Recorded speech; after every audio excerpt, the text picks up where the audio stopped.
And again, ladies and gentlemen, the ball game between Trinity Baptist College and Emmanuel College scheduled to start at 7 p.m. Shouldn't be much longer, maybe 5 to 10 minutes. The middle game of the day ran very long, but well worth it. If you watch that game, you were treated to just as much, if not more, excitement than the TBC game earlier today. We are experiencing a few technical difficulties, working on those. Hopefully we won't lose connection any further. If we do, though, we ask you to please be patient. We'll do everything we can to get back on as soon as possible. Hopefully we have it all sorted out by now. Keep watching the screen. You'll see when the players take the field, and then we're ready for South Region action, the elimination game between Trinity Baptist and Emmanuel College.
Morning comes and you know that you wanna stay. Close the blinds and pretend that the time has changed. And good evening once again, ladies and gentlemen. Welcome to Trinity Baptist College, the home of the Eagles. And right now you see the TBC Eagles taking the field. They are the home team in this elimination ball game between Trinity Baptist College and Emmanuel College. Trinity Baptist defeated Toccoa Falls earlier today 5-4 in a very thrilling back and forth matchup. The winning run scored in the top of the ninth. A.J. Alexo crossed the plate, and he did that on an RBI single from David Hall, who drove in 3 runs in that ball game. The reason this game is starting late, an 11-inning affair between Bruton Parker College and Warner University. Warner ended up with the 6-5 win in 11 innings. Another back and forth matchup. Bruton Parker had a 4-0 lead. Warner caught up and tied. Bruton then took a 5-4 lead. Warner then tied it up in the 9th and won it in the 11th inning. This is an elimination game between the TBC Eagles and Emmanuel College. Trinity Baptist 1-1 in the tournament, the number 5 seed. Emmanuel, no wins, 1 loss. They fell to Bruton Parker 12-8 last night in a slugfest, and now we are ready to get underway. Philip Swindell, the catcher, will lead off. He'll be followed by second baseman Brock Balkin, left fielder Hannon Price, DH Daniel Gooden, first baseman Jacob Treston, batting 6th at third base Jake Nichols, Dustin McNichol in center, Steven Skaggs in right, and Chase Parker at short rounds out the batting order. Lefty Uriah Brewer on the mound for Trinity Baptist College, 4-2. 3.76 ERA. We saw him yesterday, had a rough time out there, but back on the mound again today, and his first pitch is up and away. Kristen Draper's in left, John Shiver in center, Kelvin George in right. Give you the rest of the Eagles defense after this pitch. 1 ball, no strikes, swing and a miss to even up the count.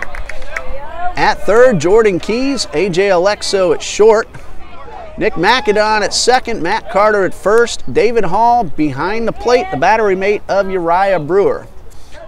1 ball, 1 strike, and a pitch, swing and a miss. Brewer ahead, 1-2. When Brewer is on, he is very on. As that 3.76 ERA shows, he's had some terrific outings. And a couple he'd like to forget as well. And here's the 1-2, a breaking ball that misses, or at least that's what the umpire said. 2 balls, 2 strikes. Emmanuel put 8 runs on the board last night. They average about 7 2/3 per game. However, Bruton Parker topped him with 12. There's a high fly ball into shallow center. John Shiver is there. He puts it away for the first out of the ball game.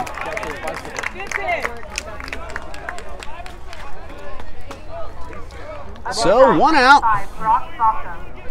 Brock Balkum at the plate now for Emmanuel College. He is the second baseman. We gave all the stat numbers coming into the tournament last night.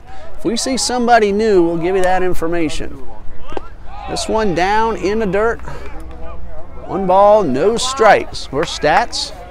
Still waiting to be updated on each team's website. And a 1-0 coming from Uriah Brewer. And this one misses up and in.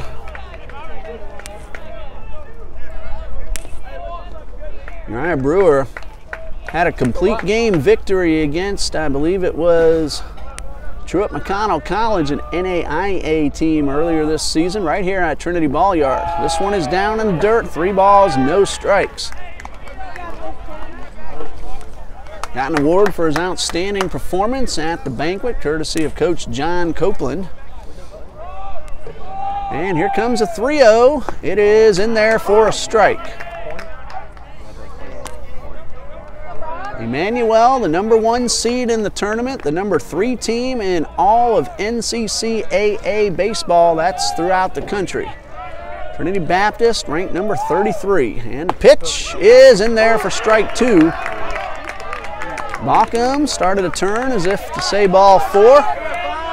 No argument. And now the payoff pitch coming from Uriah Brewer.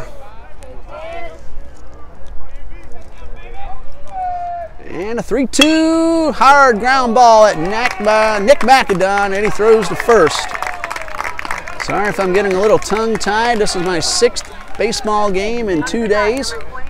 Bound to happen once in a while. I'm Ray Bureau, by the way. My son Dean is a cameraman. He's unavailable tonight. He has final exams to prepare for as he's getting ready to graduate really in just a few more days. He's a senior at Trinity Christian Academy. So he's at home getting ready for tests and final exams coming up very soon. Hannon Price, the left fielder, and we got a slew of birds flying overhead. Not sure if they got onto your screen. That's the reason for the chuckles that you might hear from the bleachers. Swing and a miss. 1 ball, 1 strike. We've had some technical difficulties getting the video ready for this game. Hopefully everything is okay now. I do have a backup plan in effect just in case something does go wrong. And a 1-1 foul tip right into the mitt. If anything does go wrong, let's hope we can get it back on without too much delay. 1 ball, 2 strikes, 2 outs. Uriah Brewer, lefty sophomore, he winds and delivers. Swing and a miss. He struck him out. 3 up, 3 down. Go the Lions in the top of the first. Eagles coming to bat in a scoreless game.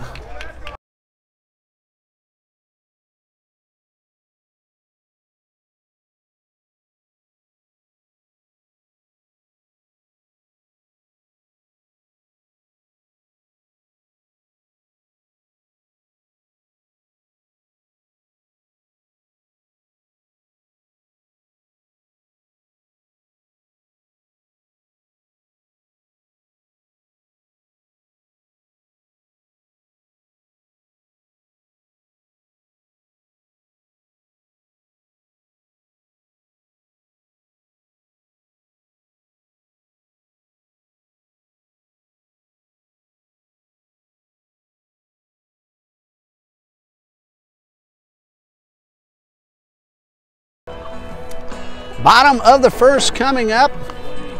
Eagles have John Shiver leading off, playing center field. Batting second is A.J. Alexo, the shortstop. Jordan Keys will bat third. He will play third base. David Hall behind the plate. He's a cleanup man. Nick Macadon bats fifth. He's at second base. Christian Draper is in left, batting sixth. David Cavedo, the DH, batting seventh. Matt Carter hits eighth. He's playing first base. Kelvin George in right field. He made a couple of Gold Glove style plays earlier today against Toccoa Falls. He'll bat ninth. And on the mound for Emmanuel College, number 21, junior Bryson Coronet from Toccoa, Georgia. He has a record of 4 wins, 5 losses, ERA at 8.38. He has pitched 58 innings, 54 earned runs out of 61 total.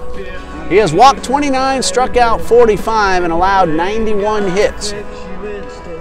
So it is Cornett against Brewer as far as the pitching matchup is concerned. Trinity Baptist College trying to win second ball game of the day and advance to play again tomorrow. The winner of this game plays Bruton Parker at 12 noon tomorrow. This is an elimination game. That would also be one as well. And then the winner of that 12 o'clock game tomorrow will then have to face Warner University, who hasn't lost yet.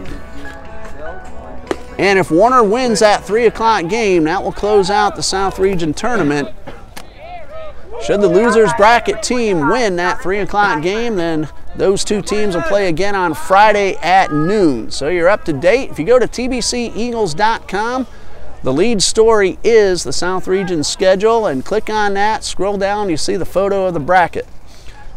Here is John Shiver leading off, facing Bryson Cornett. And the windup and the pitch, a check swing and a pitch taken down low. Shiver held up in time.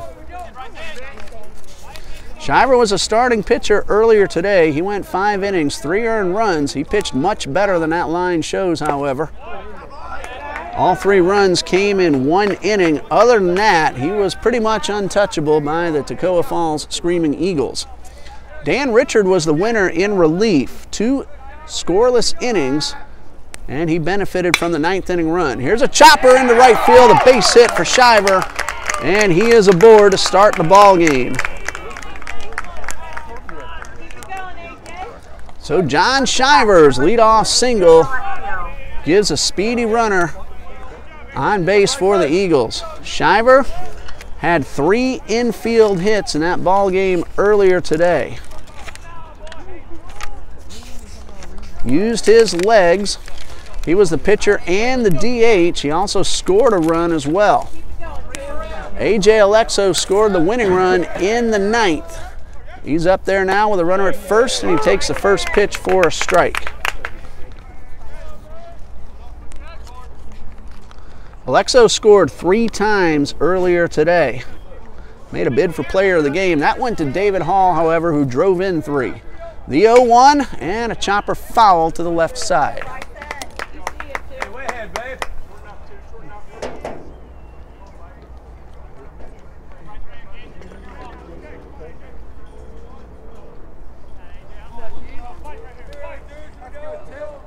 Everything's all right. Again, we've had a problem. Here's the 0-2, swing and a miss. That is strike 3. So first strikeout for Bryson Cornett. Now batting number 12, Jordan Keys. Jordan Keys will step to the plate.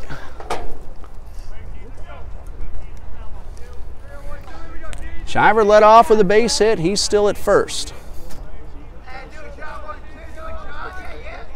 Cornett delivers, and a breaking ball misses inside.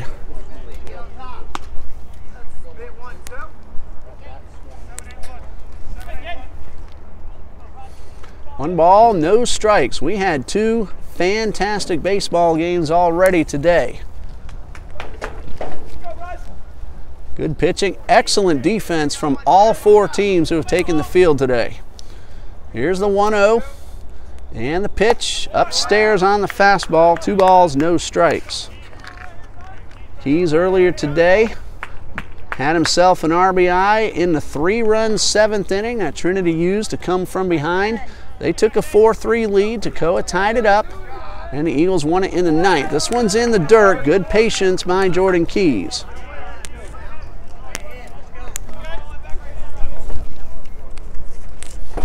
So 3 balls, no strikes. 1 out, runner at first. Fast runner in John Shiver. Of course, Trinity fans already know that the Eagles have a lot of speed on the roster. Emmanuel, a very heavy hitting lineup. Here's a strike. Good take by Keys. 3 balls, 1 strike. We saw that on display last night as they put 8 runs on the board. And as we said, they average about 7 2/3 runs per game. 3-1 to Keys, and he fouls it off. So 3 balls, 2 strikes. Let's see if Shiver's on the move. There's only 1 out.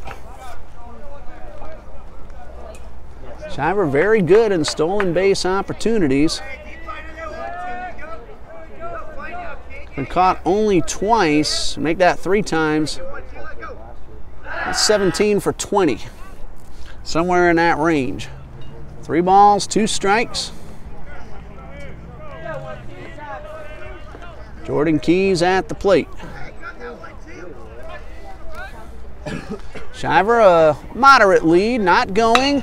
Ground ball fair down the left field line. Shiver will round second, and he'll put on the brakes. Good defense out there in left field. That is Hannon Price. He got to the ball quickly. He kept it from rolling to the fence, and Shiver had to halt at second. That's a base hit for Jordan Keys. So 2 men on, 1 out. Second hit for the Eagles in the inning. Here's a cleanup man to catcher David Hall. First 4 Eagles in the batting order, all just celebrated their graduation this past weekend. 7 on the team overall. Dan Richard, Matt Carter, Michael Kohick as well. There's a pitch in there for a strike. So congratulations to the Eagles graduates and all of our graduates throughout this tournament and all over the NCCAA. Opportunity to take the lead in the first. 2 men aboard, 1 out. Hall takes another breaking ball. That is strike 2. Bryson Cornett looking good on the mound.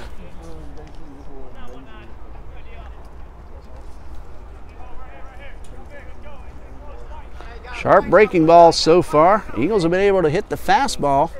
Gotten 2 hits. Here's the 0-2 fastball, fouled away. Tried to sneak it by Hall, but David was ready. Right man, right spot, right here, D-Hall. 0-2 pitch coming once again from Cornett. The gap is in right center.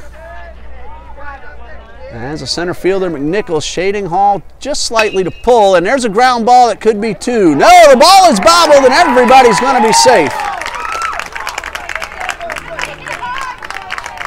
That should have been an inning-ending double play. Instead, the Eagles have bases loaded with 1 out. Shiver at third. Can't assume the double play scoring-wise. And the bases are loaded, and now the Eagles with a big opportunity to jump out front early.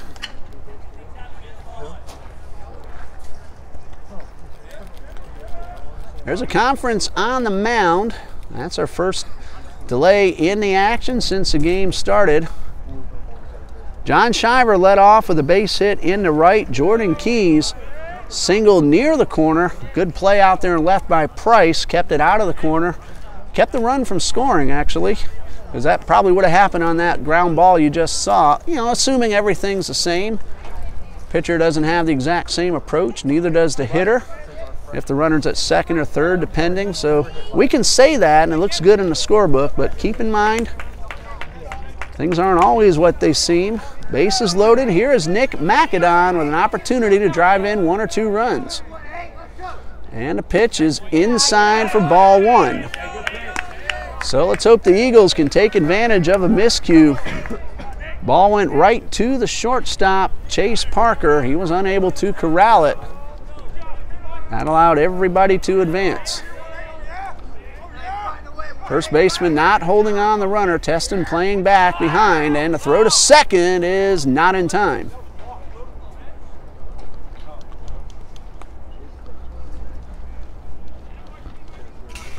One ball, no strikes. Bottom of the first. Remember, we had a late start, so if you're just joining us, you missed Uriah Brewer, again, 3rd game today, 6th overall in 2 days. Uriah Brewer got Emmanuel out 1-2-3 in the top half. And the pitch is chopped. It is going to trickle foul. 1 ball, 1 strike. Shiver could see the play right in front of him, but sometimes the ball takes a funny hop and will turn right back into the field of play. Said this a few times throughout the tournament. Run it out, let the umpires make the call. 1-1. McAdon digging in, looking for a pitch he can get into the outfield. Here's a 1-1, a good sharp curveball. 1 ball, 2 strikes. Now McAdon just has to protect, put the ball in play.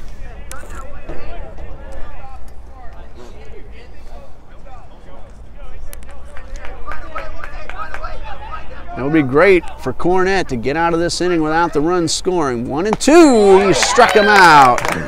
And now Cornett has a chance to do just that. Both outs via the strikeout.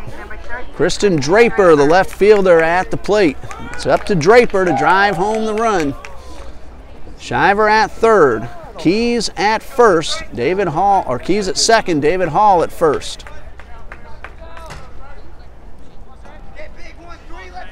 Cornett will work from the stretch with the bases loaded, and the first pitch is up high. Draper, another fast runner for the Eagles, plays many positions, good spray hitter, makes contact, has a chance to put his team out in front.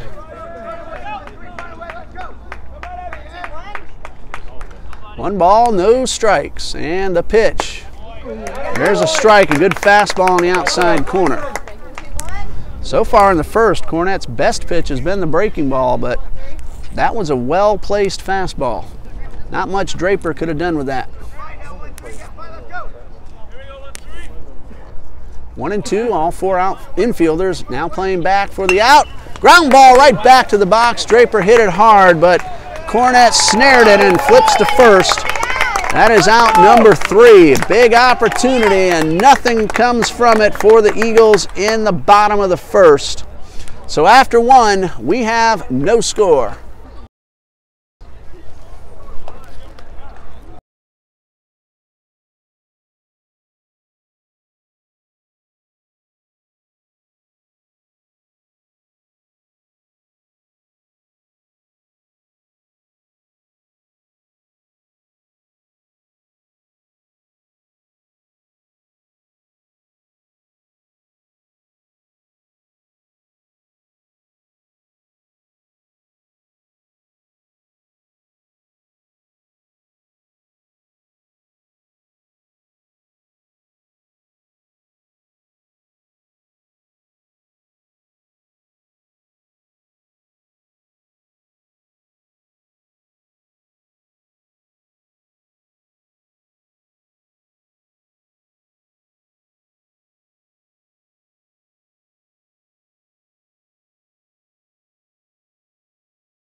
Top of the second, the biggest play of that bottom of the first was a strikeout of Nick McAdon. Might have allowed Bryson Cornett to relax, knowing he just needed to get a ground ball or any other type of out, and he made a good defensive play. Draper hit the ball hard right back at him. That made it easy for him to get the out at first. So the top of the second, middle third of the batting order, Daniel Gooden, Jacob Teston, Jake Nichols due up for Emmanuel. No score after 1. Uriah Brewer got him out in order, struck out Price to end the inning. And now he will face left-hand hitter Daniel Gooden. He's the designated hitter.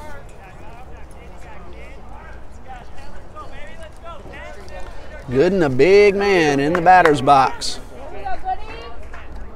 Stands at 6'4", and the changeup has him out in front. Gooden, a senior from Griffin, Georgia. No balls and a strike. And a curveball is in there for strike 2. Gooden looking for the fastball. Now he's down 0-2. Brewer winds and delivers, and this one is fouled away.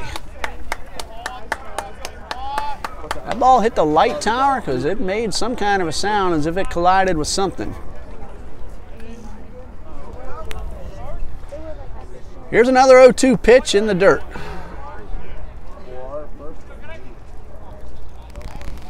One ball, 2 strikes. Uriah Brewer is ready. He winds and delivers. Strike 3 called outside corner. Second on the night, second in a row for Uriah Brewer. 1 out, bases empty for Jacob Teston. Up to bat, number 22, Jacob. Another left-handed hitter stepping into the box. Eagles have exactly 1 left-handed hitter. That's John Shiver.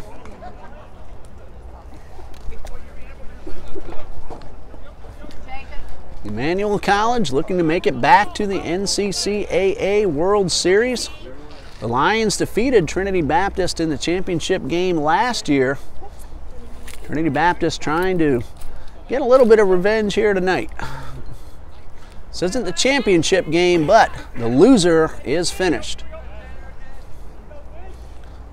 First pitch to Teston, a breaking ball stays upstairs. 1 ball, no strikes. Full slate of Major League action. We'll give you some updates as opportunities come available. A lot of day games at our final now. This fastball down and in, so it's 2-0. Trinity viewers know that I talk about Trinity Christian Academy a lot as well. They're in Pensacola for the regional playoff. Long drive, well hit, right center field. It is back and it is up against the fence. Teston on his way to second, and that is a 1-out double for the first baseman.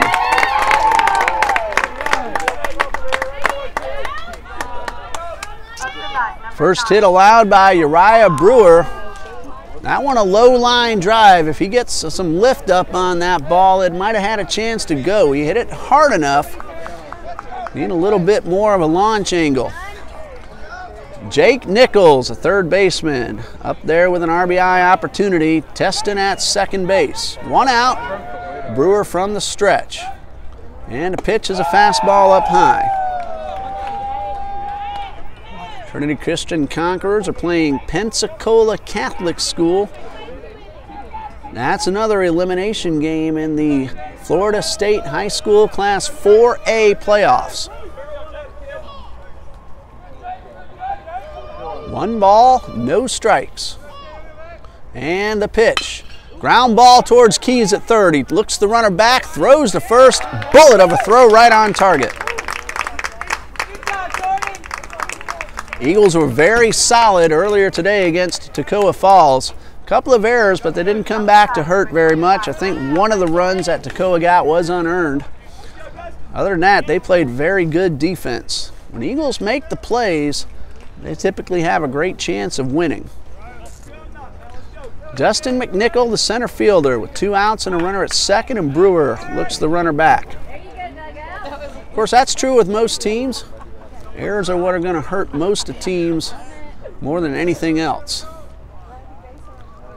Brewer takes a long look back, and he turns, but nothing's going on either way. Macadon is holding the runner close. A.J. Alexo deep in the hole at short. And the pitch is outside, ball 1. Speaking of Trinity Christian athletics, Bailey Cooley threw a perfect game for the softball team last night in the regional final. And the pitch is drilled towards third and foul. Bailey Cooley, 2 great regional games. Last Thursday, she hit a walk-off home run in the regional semifinal and then pitched a perfect game last night. What more can she do to help her team? Lady Conquerors are now going to play in the state semifinal for the 3rd straight year. Hoping they can move on to the final this time. Haven't been able to do so just yet. Here is the 1-1. High pop fly, middle of the field. 2 outs, runners on the move. Shiver comes in and makes the catch, and that retires the side.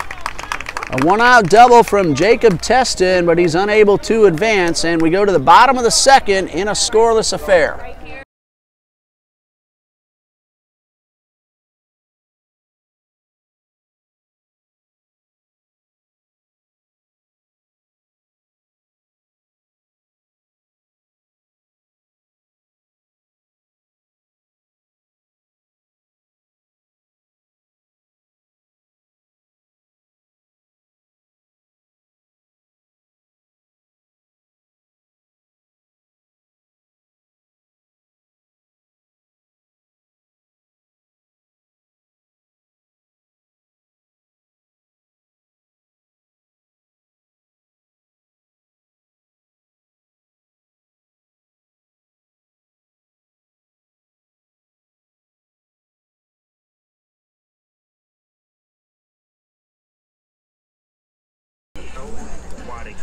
We go to the bottom of the second inning. David Cavedo, Matt Carter, and Kelvin George make up the bottom third of the order. Eagles loaded the bases with 1 out, but could not push across a run.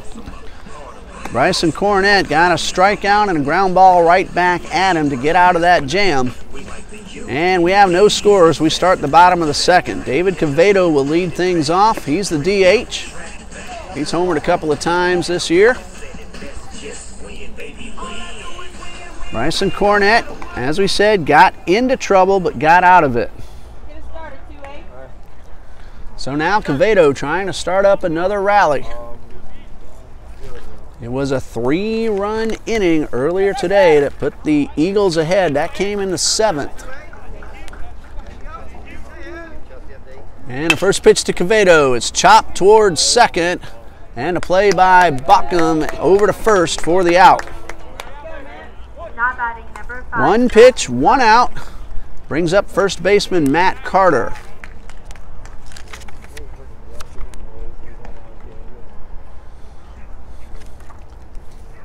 Matt Carter, one of the graduates for Trinity Baptist College, looking to extend his season at least 1 more day.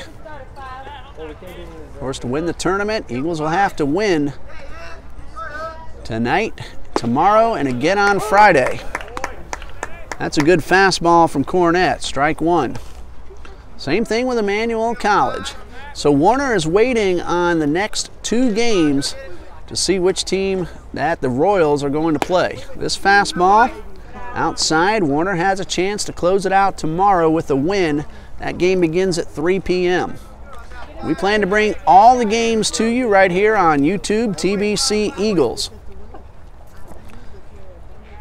And the pitch, fly ball towards right. That has a chance to get down. It's a fair ball. Matt Carter will pull into first with a base hit. Didn't hit it all that hard, but he found real estate. And Carter has a 1-out single. Up to bat, number 1. Only 2 games on the schedule tomorrow, 12 noon and 3 o'clock. This is the last night game. And again, if there is a Game 9 necessary, that will be Friday afternoon at 12 noon. We're glad to be able to bring you these games. I know not everyone can make it down to Jacksonville from wherever you are. Emmanuel brought a pretty good crowd from North Georgia. Here's Kelvin George at the plate.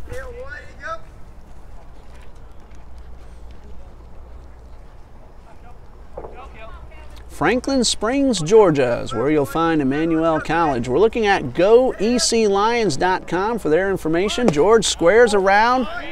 He pulls it back in time.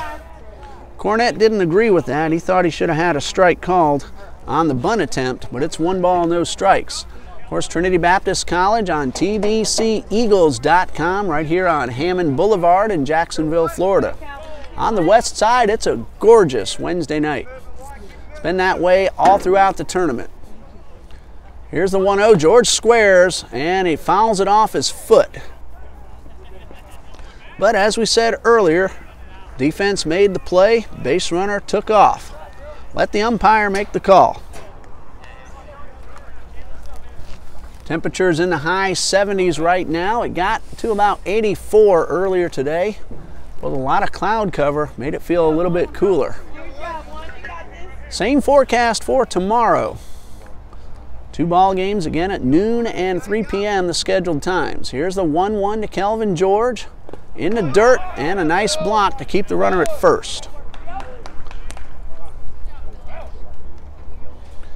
Philip Swindell behind the plate. Held Matt Carter at first. 2 balls and a strike. Swindell out to the mound.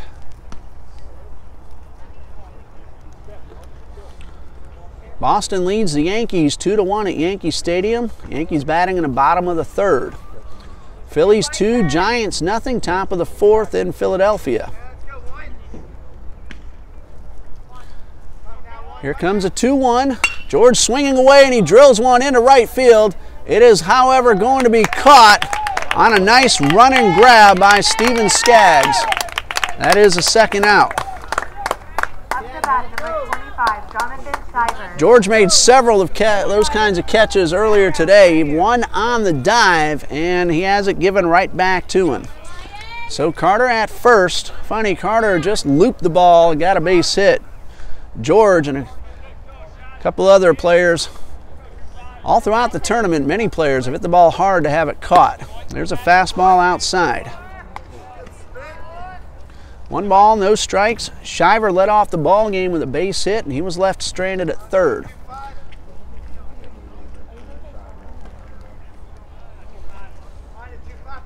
Cornett from the stretch and delivers and misses outside. Well, no 10-run first inning for the Royals tonight. They trail Baltimore 3-2 in the 4th.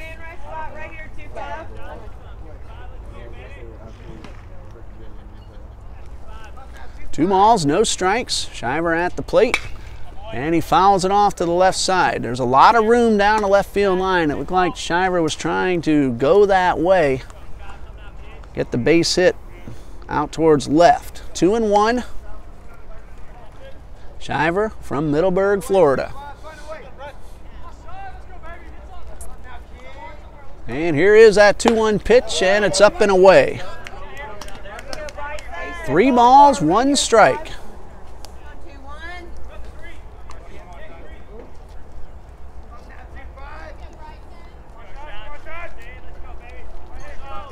Shiver well ahead in the count. And a 3-1 on the way. It's strike 2. That was a well-placed pitch by Cornett. It was a strike on the corner, but Shiver likely not looking for that particular pitch. Runners off, and there's a hard hit ground ball to the second baseman, and Bauckham makes the play to first. Shiver hit the ball very hard. Nothing to show for it. Eagles get a hit and leave 1. After 2, we're scoreless.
Top of the 3rd, 8-9-1 due up for the Lions. Steven Skaggs, Chase Parker, Philip Swindell. We are scoreless through 2. Uriah Brewer on the mound. He's allowed 1 hit and nothing else.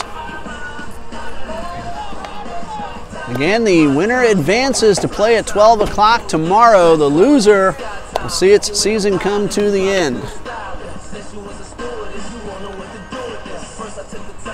Uriah Brewer on the mound for Trinity Baptist College.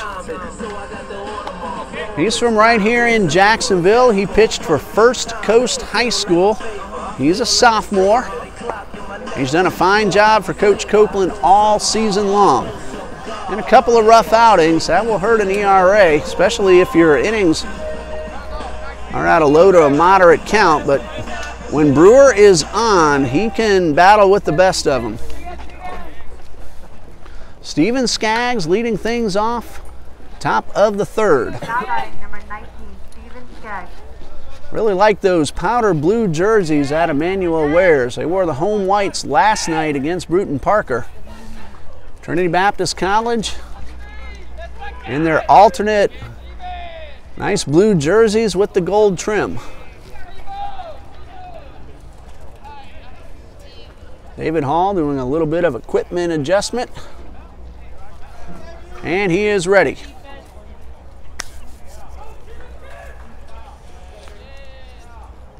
Brewer Brewer 4-2 on the season. He made the All-South Region roster. Coach Copeland announced that yesterday.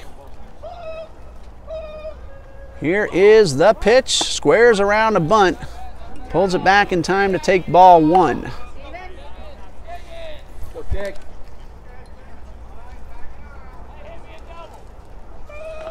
I will post all that on TBCEagles.com about the South Region roster and the Trinity Baptist game recaps. After the tournament ends, just going to wait and do one recap. Covers the whole tournament for the Eagles. 2 balls, no strikes, and this one misses inside and nearly hit the batter.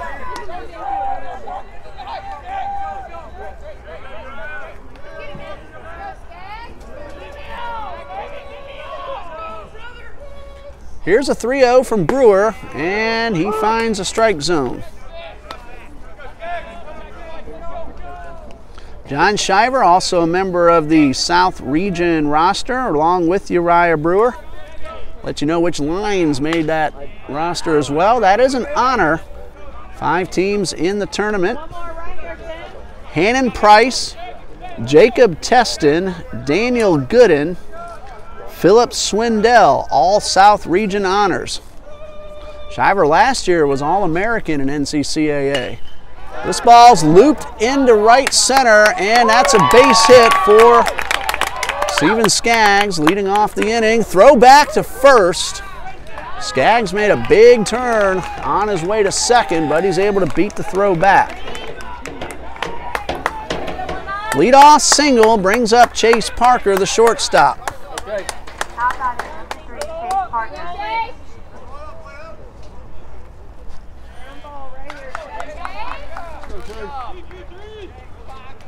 Runner at first, nobody out.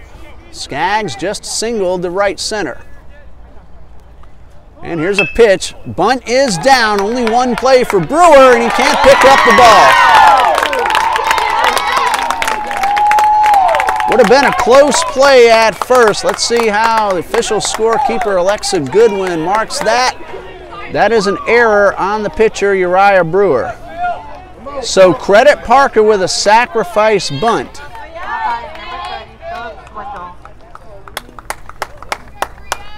Brewer unable to corral the ball, and now Emmanuel has 2 men on with nobody out.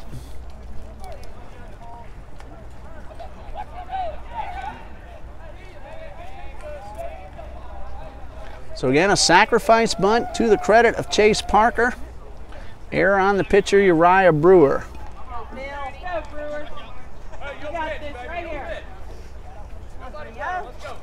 Runners at first and second. Skaggs at second. Parker at first.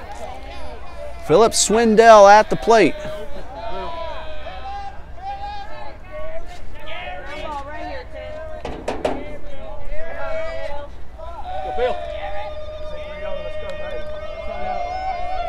And Brewer takes a long look back. Turns and nobody covering. So Brewer will reset. And the pitch down in the dirt. That is ball 1.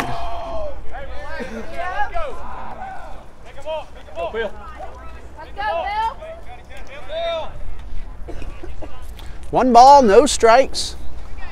Swindell looking to drive home first run of the ball game.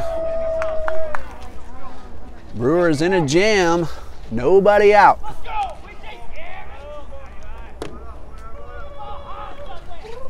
Brewer takes his time, checks the runners, and delivers. This one misses. It's 2-0.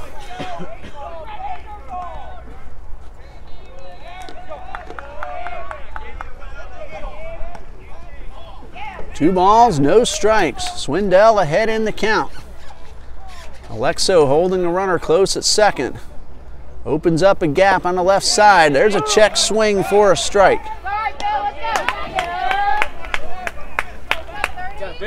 Swindell tried to hold up. Ball was in the zone anyway. 2 balls and a strike.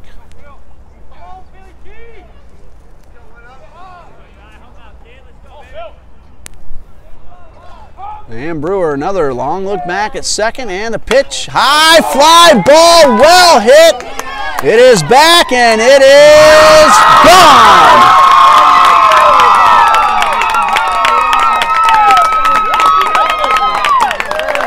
Three-run homer for Philip Swindell, and Emmanuel leads 3-0.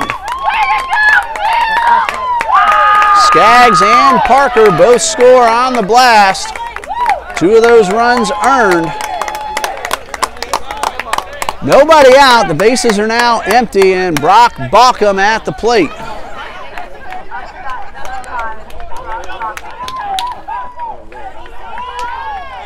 We told you, Emmanuel, very powerful team. They've hit over 40 home runs combined on the season.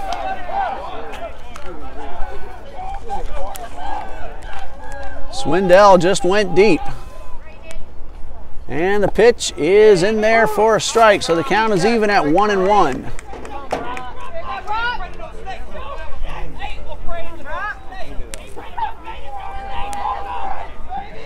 And here's a pitch from Brewer, and this one is fouled back. 1 ball, 2 strikes.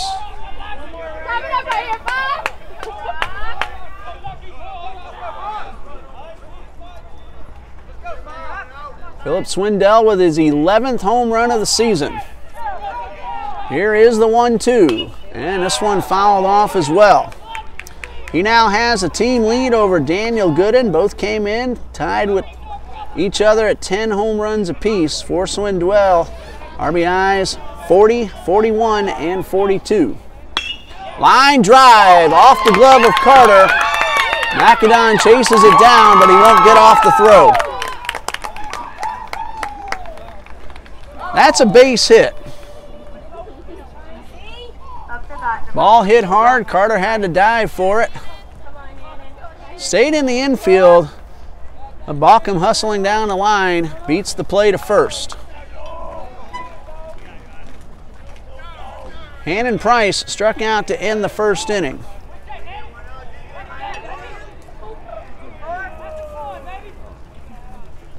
Brewer from the stretch. There's a squibbler right past the mound. McAdon will charge, throw to first in time. Well, on the play, Bauckham advances into second. 1 out. Here's the cleanup man, Daniel Gooden. Told you he has 10 home runs this season. RBI opportunity.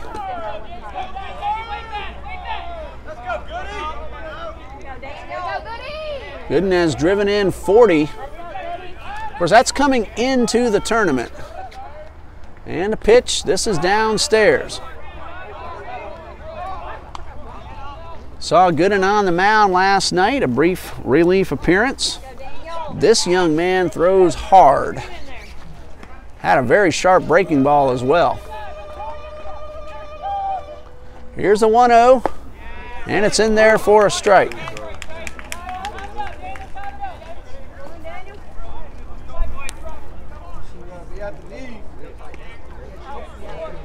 Gooden, a senior from Griffin, Georgia. Georgia Highlands College. He played ball there before he came over to Emmanuel. A ball and a strike, and time called as David Hall steps out to the mound. Mariners lead Toronto 2-1 in the 5th. Braves got 4 in the 3rd. They now lead Tampa Bay 5-0. That ball game in the 5th.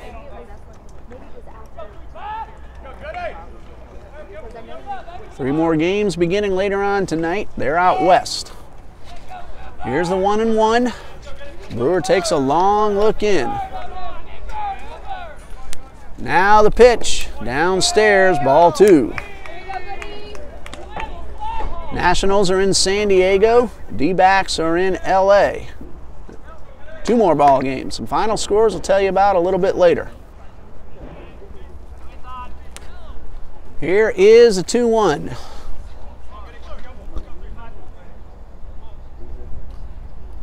This one in the dirt and blocked by Hall. So 3 balls and a strike. Brewer cruised through the first two, found himself in trouble here in the third. 3 runs are in. Phillips Swindell drove them all in with one swing.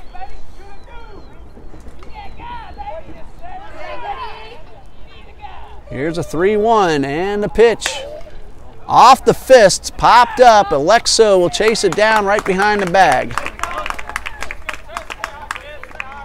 2 outs for first baseman Jacob Teston. He is 1 for 1 with a double. Up the bat, number 22, Jacob Teston.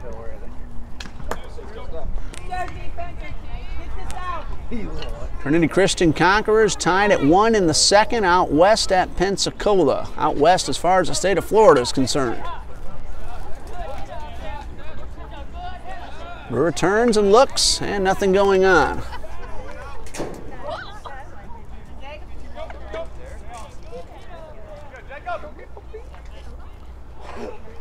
And the first pitch to Teston is lifted into left. Kristen Draper misjudged it, and that's going to bring home a run. Teston on his way to second with another double, and the ball gets away, but Teston will hold right there. RBI double to left. Now batting, number 9, Jake Nichols. Bauckham scores, and it's 4-0. Jake Nichols at the plate. 2 outs. Runner at second.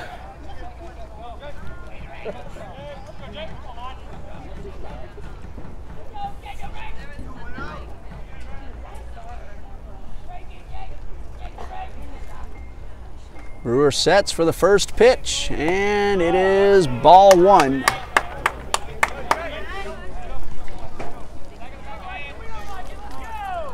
One ball, no strikes. Runner in scoring position. Teston picked up his second double of the night just a moment ago. Ball 2, down and in.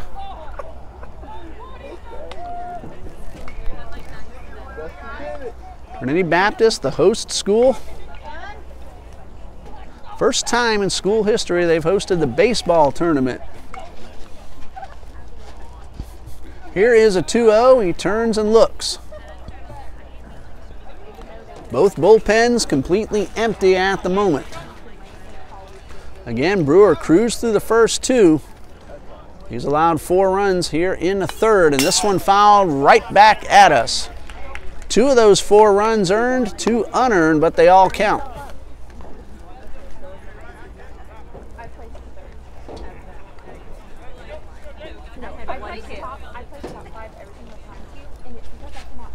Two balls and a strike. Nichols digging in. And the pitch. Changeup misses low. It's 3-1.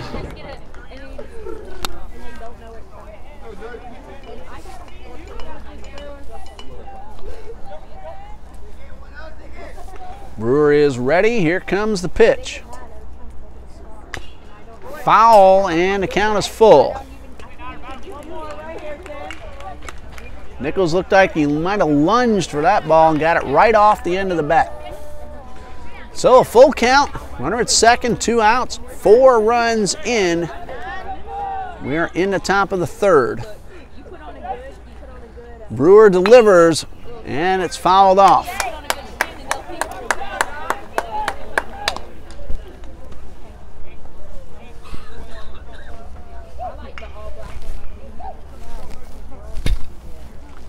So a payoff pitch coming, 3 balls, 2 strikes, 2 outs. Brewer is set, and the pitch, another hard line drive foul down the left side. That one hit so hard, didn't even get a chance to turn the camera to watch it.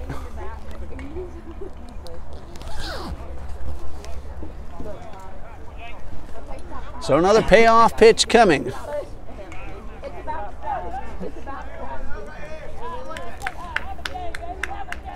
Here's a 3-2. Ball 4, and Brewer wants to know where that one missed.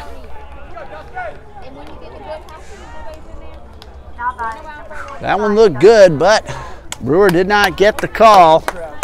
Now there are 2 men on with 2 outs. Get yourself together. Dustin McNichol at the plate, and the Lions have batted around. Timeout. Coach Copeland heading out to the mound. We'll pause here. Come back with runners at first and second, 2 out, and McNichol at the plate. Lions lead it 4-0.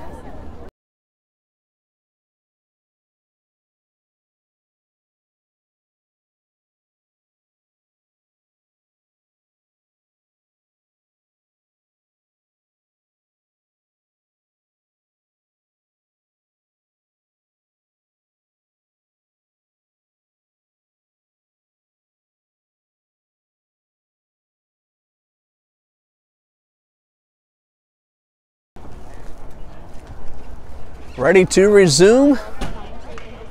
Dustin McNichol at the plate. He's 0 for 1. He flew out center field to end the second inning. And a pitch from Brewer downstairs, ball 1.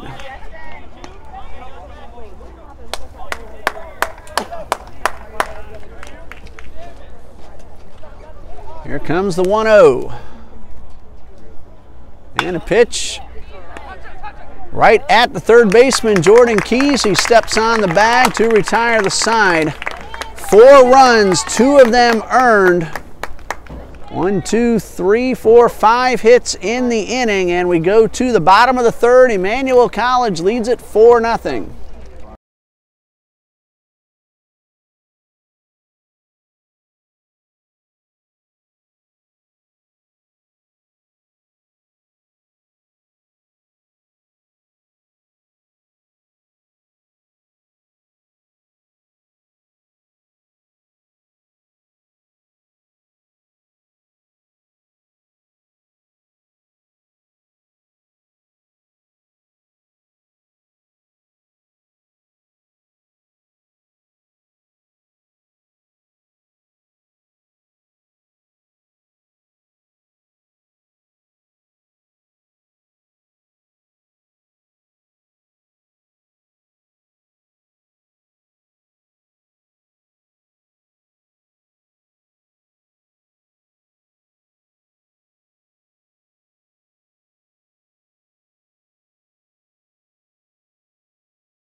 Bottom of the third, a 3-run homer by Philip Swindell started the scoring. Lions tacked on another one. They lead it now 4-0. A.J. Alexo, Jordan Keys, and David Hall are the scheduled hitters.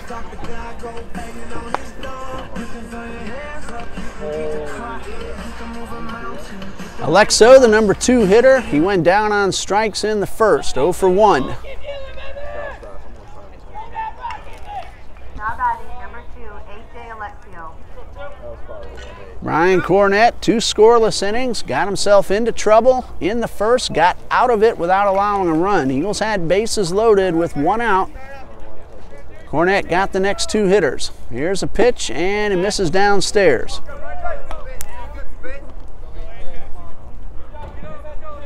Hello, Mr. Valk, watching from San Diego again. Saw his name pop up on the chat earlier today in that terrific game between Warner and Bruton Parker. This fastball's right down the middle. Score is 4-0. Emmanuel leads. And the pitch is lifted high on the infield. Third baseman Nichols is there to make the catch. Alexo hustling. If that ball had hit the ground, he would have been on second base. Up to bat, number 12, Jordan Keys. That was what you call a major league pop fly. It had some serious hang time. Jordan Hayes singled in the first. He's 1 out of 1. Mr. Valk commenting about Noah Cordova on Bruton Parker. He did a fantastic job in relief today. And a pitch in there for a strike. Glad I got to meet Noah yesterday. Very nice young man. Said when he was in high school he did a Christian talk show on a radio station. There's a fastball, 1 ball, 1 strike.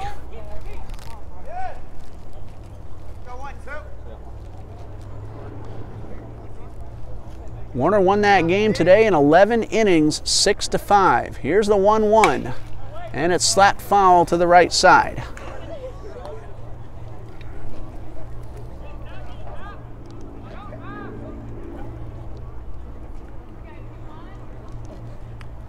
One ball, 2 strikes.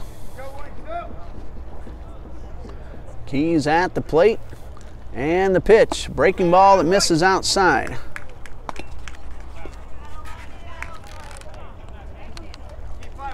Jordan earlier today had an RBI, has a base hit so far tonight. Now up there with a count of 2-2. Time called, Keys will step out.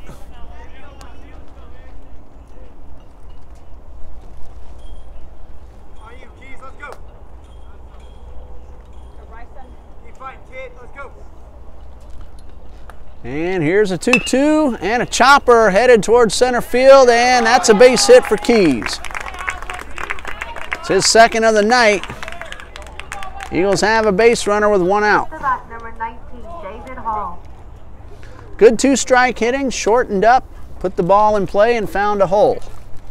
David Hall comes up. He reached on an error in the first. That loaded the bases. And then Cornett got a strikeout and a ground ball to get out of the inning.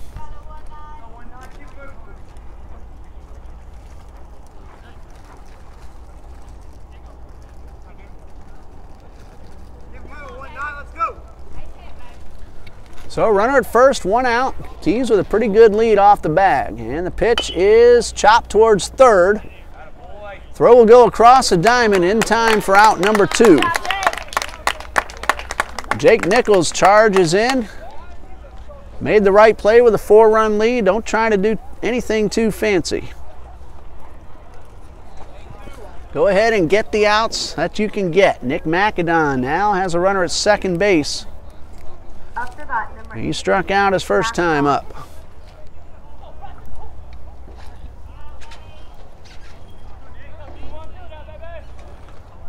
Jordan Keys, a runner at second. Cornett from the stretch delivers, and it's fouled off.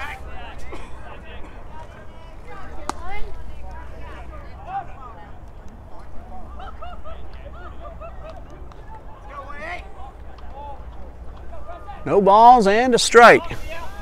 Cornett taking his time between pitches, wants to make sure. Again with a 4-run lead, you want to make some good pitches, not try to be too fancy. And this one is right down the middle for strike 2.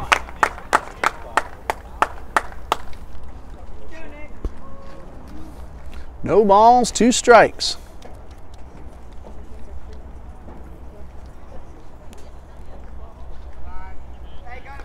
Cornett with a long look in, and here comes the 0-2, and this one is on the corner for strike 3. That's the second time he's gotten McAdon. Eagles get a double, but leave him stranded at second, and after 3, Lions lead it 4-0.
We go to the 4th, and there's a new pitcher on the mound for Trinity Baptist College, number 32, Austin Hiller.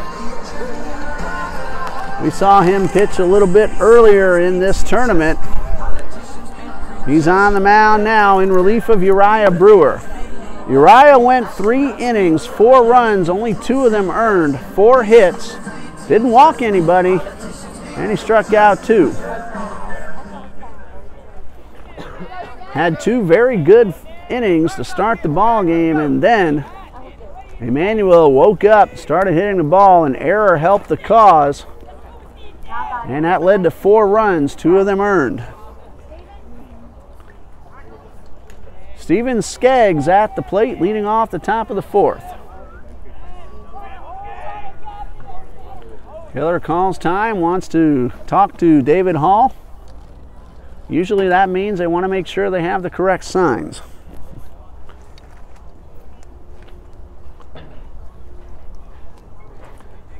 Keep checking on the TCAA Conquerors. Of course, I'm a teacher at Trinity Christian Academy. I've taught many of the Conquerors players in recent years, and they're tied at 1 in the 3rd. Pensacola Catholic is the opposition. And this first pitch fastball is in there for a strike. Of course, our Trinity viewers might have some interest in that game as well. And here's the 0-1, and it hits the batter.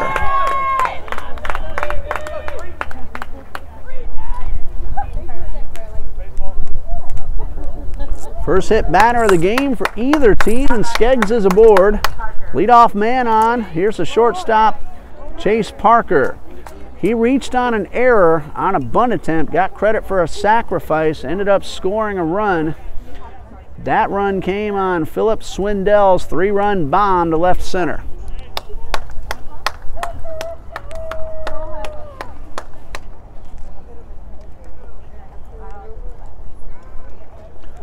So runner at first, nobody out for Parker.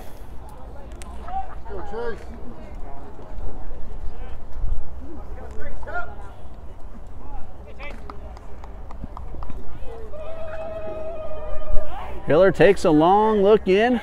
He throws hard. And here is the pitch. This one is downstairs for ball 1.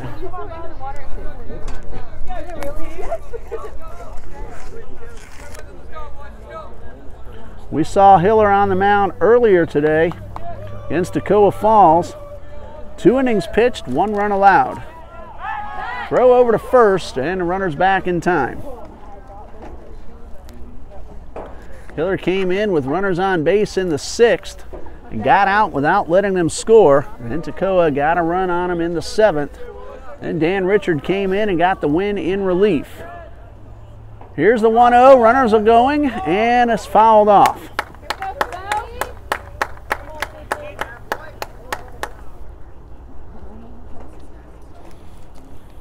One ball, 1 strike.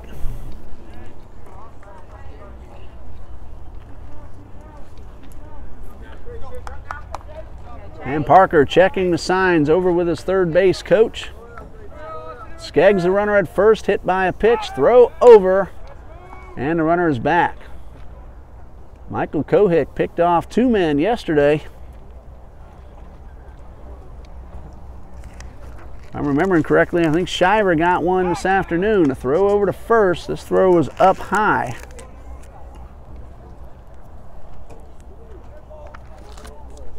A ball and a strike. Austin Hiller with the pitch, and it's a fastball upstairs. Hall throws to first, and the runner's back. 2 balls and a strike now. Austin Hiller, a freshman from Centennial High School.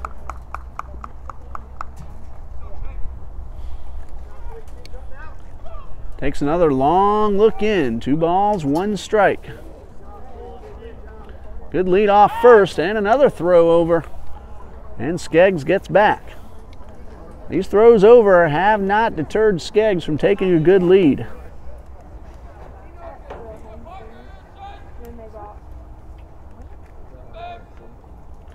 This one is fouled back and hits the screen. It was headed right over my head.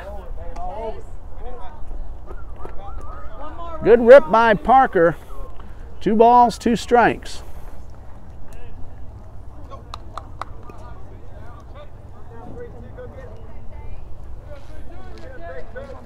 Hiller with the 2-2. On the way, swing and a miss. He got him, throw to first. Close play, but Skeggs is back in time. Well, you get the strikeout. That's a first for Hiller. 1 out, runner at first, top of the order, Philip Swindell. We told you what happened the last time he came up. He's the reason Emmanuel is out in front. And an RBI single later in the inning from Jacob Teston made it 4-0.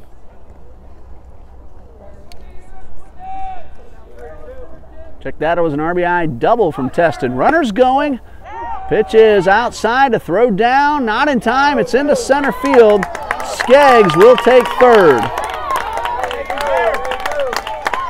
That's a stolen base and an error on the catcher, allowing the runner to take third.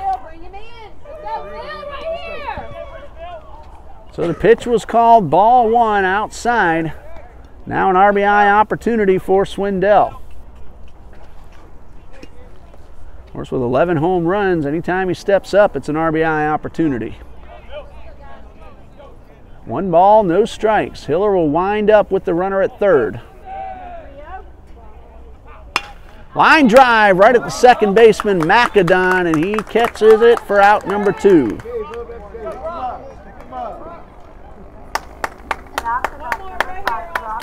Two outs for the second baseman, Brock Bauckham. He singled and scored.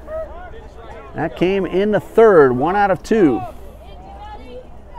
He scored on Teston's RBI double. And the pitch is upstairs for ball 1.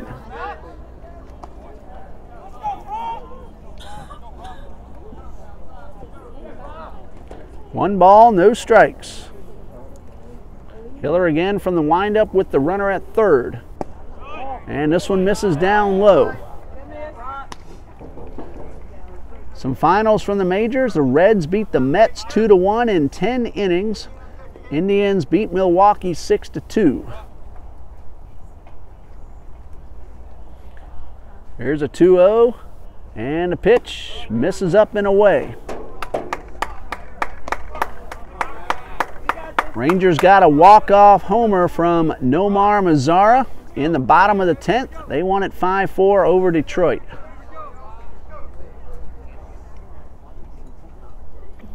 Three balls, no strikes, and strike 1 called. A little late call, but it's 3-1.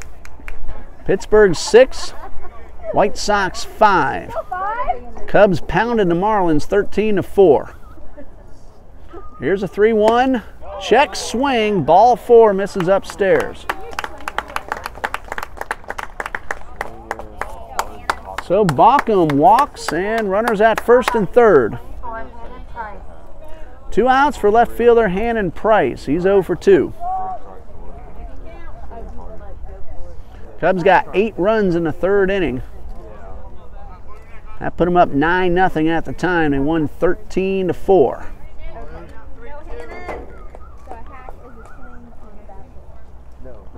Hannon Price digging in. Runner at third, another man at first. First pitch, breaking ball, no, missed inside. So usually when the count is 2 balls, it's like Angels defeated Colorado 8-0. because most likely it's going to be a fastball.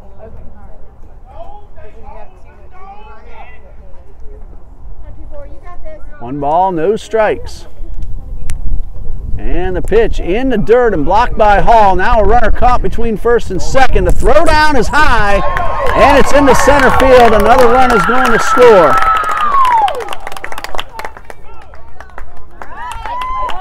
Skaggs crosses, and it's 5-0. Here on the catcher, David Hall, the high throw. Bauckham all the way around to third. Now they had him caught. He started to go back to first. That's just going to be an error all the way. 2 balls, no strikes. Hiller delivers. Foul tip right into the mitt.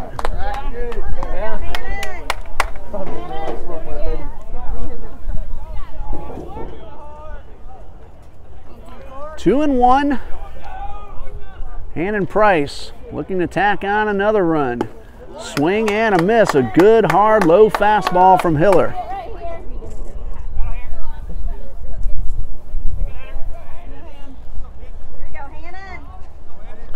Two balls, 2 strikes. Hiller delivers a breaking ball, and he got him. That retires a side. Hiller struck out 2 in the inning, but an unearned run crosses the plate. Skeggs hit by the pitch to open the inning. That happens quite a bit when those runners come around to score. Bottom of the 4th coming up. Emmanuel leads 5-0.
Brian Cornett has a 5-run lead. He has pitched 3 scoreless innings. He's allowed 4 hits. He hasn't walked anyone, and he struck out 2. He will face Draper, Cavedo, and Carter. Hitters 6, 7, and 8 due up in the bottom of the 4th for the Eagles.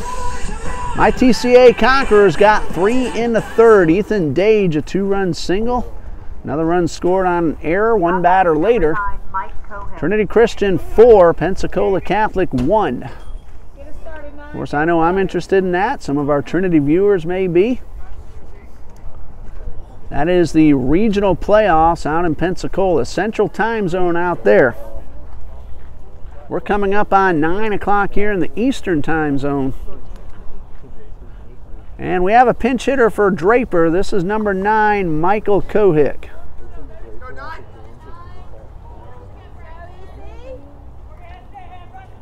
So Kohick leading off the bottom of the 4th. Draper was 0 for 1. Not sure of the reason why. And the pitch up and in. Could be to get the seniors, now graduates, one last opportunity. Should the Eagles lose this game, their season will come to an end. Kohick pitched yesterday. Played center field earlier today. There's a strike. Nope, ball 2 called down low. 2 balls, no strikes.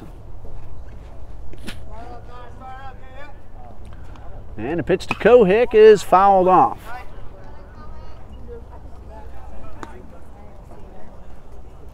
Cavedo and Carter are next. If anyone gets on, Kelvin George. He's due up 4th this inning.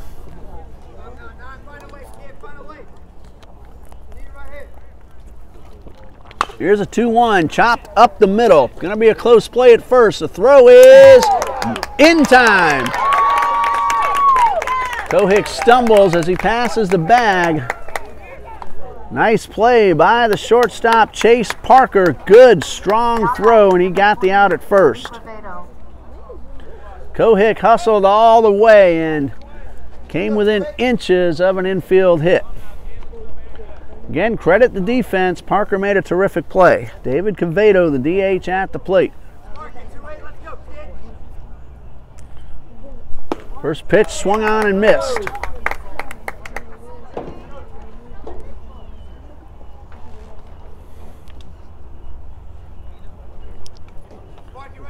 No balls and a strike. Good fastball, but downstairs, 1-1.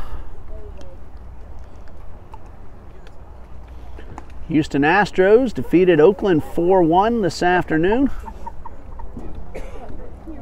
Astros looking to repeat as World Series champions. We haven't seen that since the Yankees back in 2000. Here is the 1-1, and this one misses up high.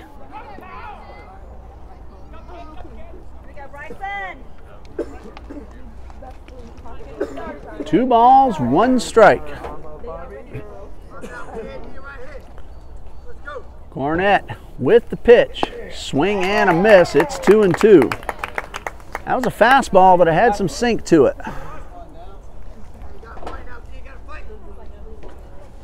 So Quevedo with the count even at 2-2. Long look in from Cornett. Gets a sign he likes, and Quevedo fouls it back.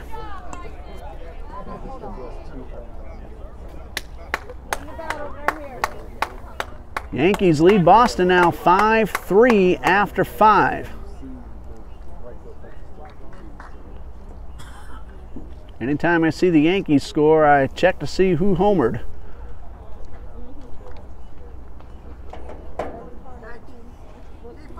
Two balls, two strikes. Cornett delivers. High pop foul out of play. Mitch Moreland is homered for Boston. And that's all that's going to pop up right now.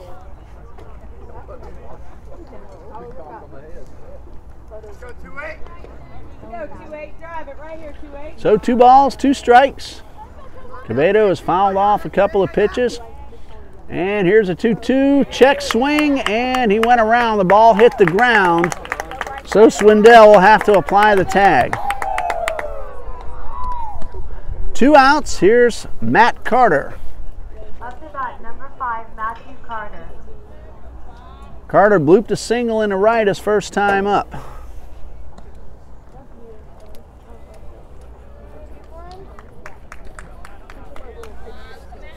Two outs, base is empty. Eagles trail by 5.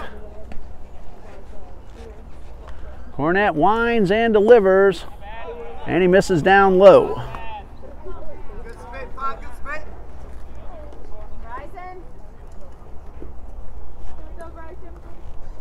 One ball, no strikes. Cornett taking time between pitches.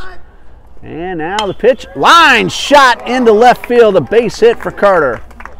He hit that ball very hard. 2 for 2 now is Matt Carter, and it brings up Kelvin George with a runner at first, 2 men out.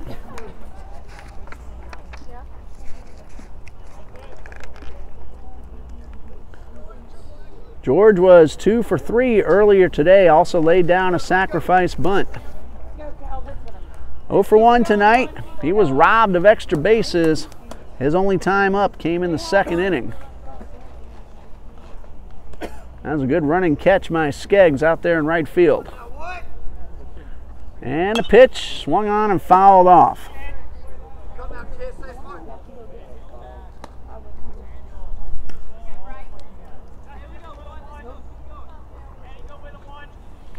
No balls, 1 strike. Carter at first, he just lined a hard line drive into left field.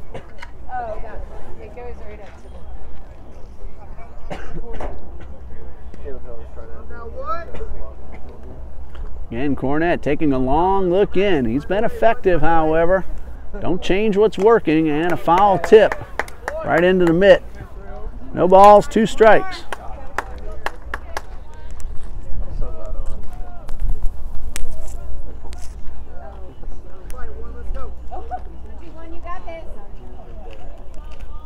Now the first baseman, Teston, will play behind the runner.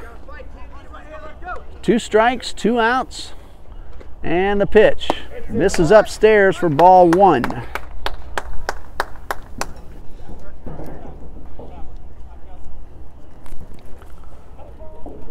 Kelvin George at the plate. Down in the count, 1-2.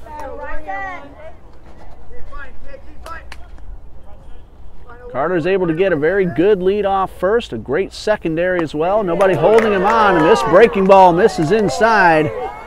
Emmanuel fans wanted that call. It looked good, but it's 2-2. Umpire's been consistent. No complaints from either team. He's given the same strike zone to both pitchers. 2 balls, 2 strikes. And the pitch. And George is able to get a piece of it to stay alive. We've seen some good umpiring behind the plate. The umpires throughout this tournament, they've been consistent. They've been giving the pitchers the same strike zones on both sides of the field.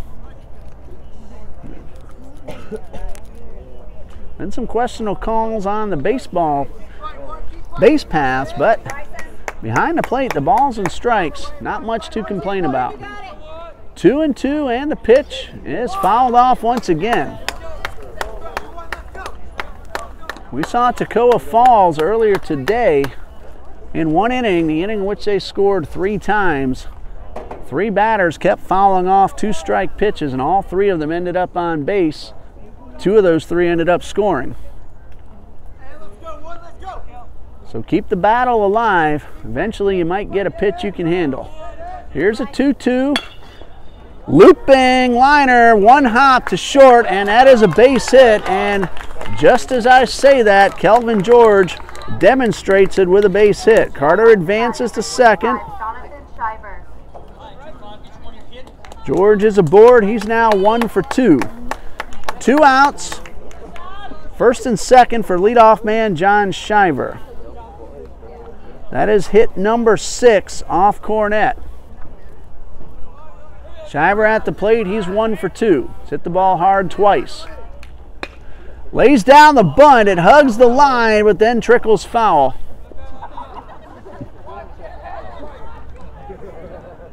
No balls and a strike. Shiver had that play beat.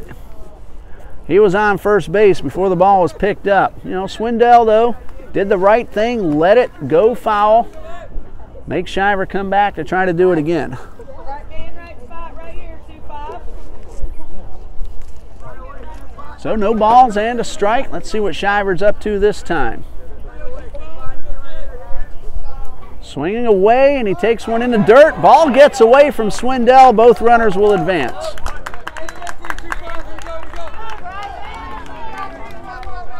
So Carter now at third, George at second. The ball hit the dirt, so that's a wild pitch. 1 ball, 1 strike, and Shiver with a chance to drive in 2. Carter at third. Decent speed. Kelvin George very fast on second. Big gap in left center as McNichol is shading Shiver to pull. 1 ball, 1 strike, and here's the pitch. High pop foul out of play. Shiver was going for that gap in left center.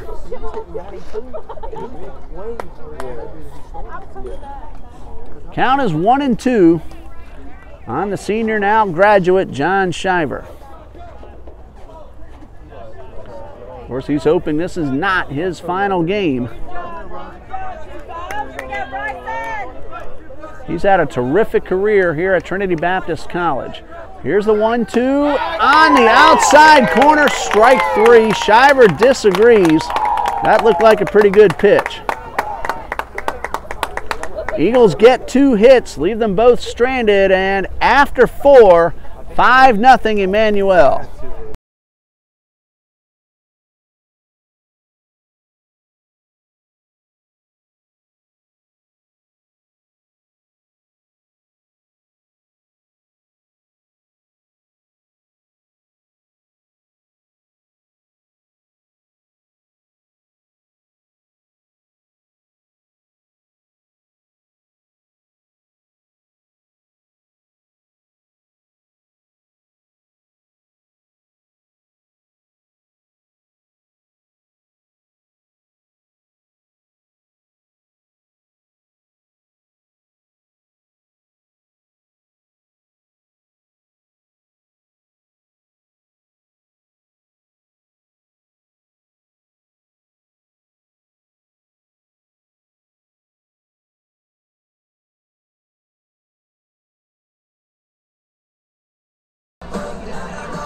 Austin Hiller about to start his second inning of work. He allowed an unearned run in the fourth. That is run number 5 on the board for the Lions, and they come up in the top of the 5th with the middle third of the batting order. Daniel Gooden, Jacob Teston, and Jake Nichols due up. A 4-run third, one more in the fourth. That's been the scoring. Eagles have had a couple of opportunities. So far, though, Bryson Cornett has been able to get out of those jams. He left the bases loaded in the first and left 2 men on in the fourth. Eagles have stranded 7 total through 4 innings. Daniel Gooden is 0 for 2, a strikeout and a pop-up.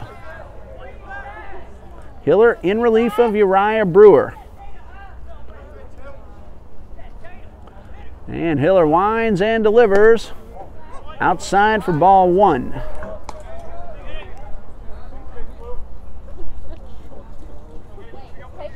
One ball, no strikes. And Hiller catches the corner to even up the count at 1-1. Game number 6 in the 2018 NCCAA South Region Tournament. This one's down in the dirt. 3 games yesterday, 3 today, 2 scheduled for tomorrow, possibly 1 Friday, but that depends on what happens tomorrow afternoon. 2 games at noon and at 3.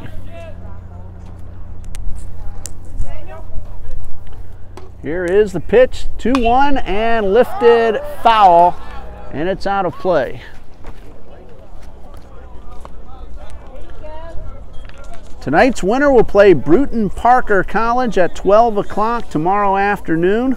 The winner of that game will have to battle Warner University at 3 o'clock. And this one is fouled off to the left side as well. 2 balls, 2 strikes. Daniel Gooden, big powerful hitter in the left-handed batter's box.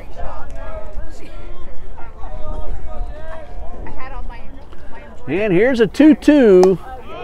Gooden started to chase, but he held up in time. That pitch was up and away. So the count is full on the big man, Daniel Gooden. Big man on the mound, also Austin Hiller. And the payoff pitch. He got him. Gooden chased one in the dirt, and that's the second time he's gone down on strikes. The ball hit the ground, so Hall made the throw to first. Strikeout number 3 for Austin Hiller. 1 out, bases empty for Jacob Teston. He has doubled twice. Second time he drove home a run.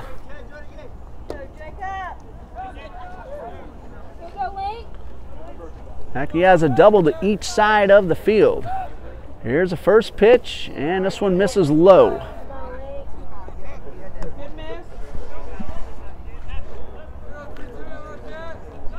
Hello, Miss Jeanette Dietert,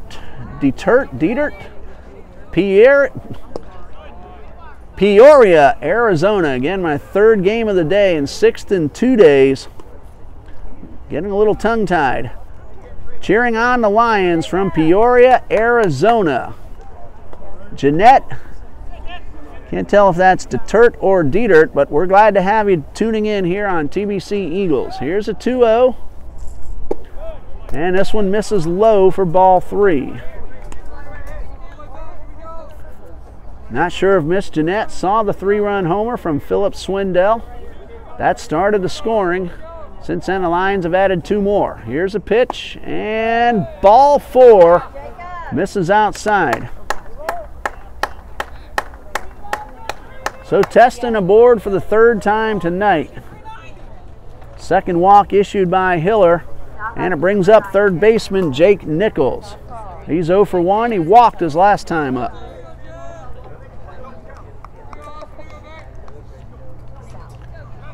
Yankees lead Boston now 5-4. Yankees coming to bat in the bottom of the 6th.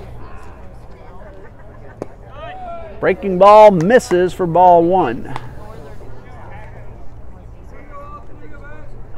Phillies lead the Giants now 5-1 in the 6th. Hiller throws to first and the runner's back. Kansas City and Baltimore tied at 3, bottom of the 7th at Camden Yards. No-hitter for the Mariners tonight, but they're leading 2-1 in the 7th over Toronto. Hiller wants to know where that one missed. 2 balls, no strikes.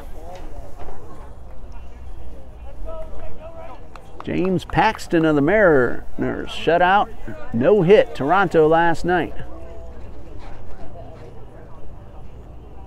Here's a 2-0 from Hiller, a high pop fly on the infield. Alexo and Macadon both calling for it. Now it's the shortstop, Alexo, captain of the infield, and he makes the catch. That is out number 1. Check that out, number 2. Not batting number 25, Justin McNichol. McNichol, the center fielder, he's 0 for 2. Braves lead Tampa Bay 5-0. They got 4 of those runs in the 3rd. 2 outs, runner at first. He bluffs and the fastball's up high. Teston drew a 1-out walk. He's 2 for 2. Been on base 3 times. He's also driven in a run. Here is the 1-0, and it's fouled off.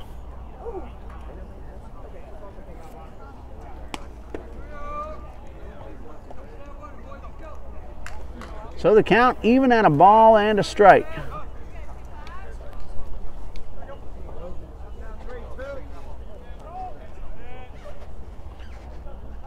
Hiller from the stretch, and the pitch.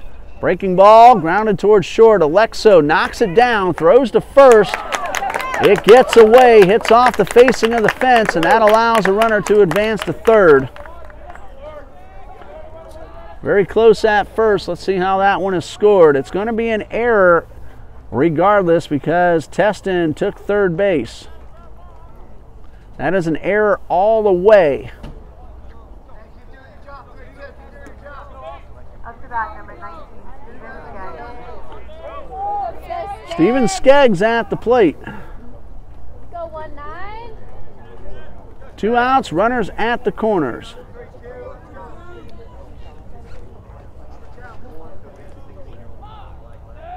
Hiller from the stretch, and the pitch in there for a strike.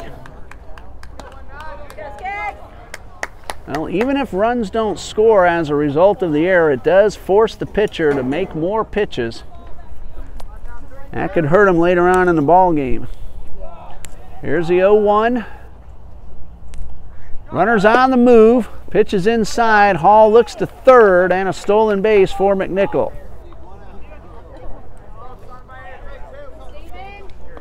One ball, 1 strike. Runners at 2nd and 3rd. 2 outs. Steven Skaggs at the plate. He has scored twice. Reached on a single and a hit by pitch. Breaking ball stays inside.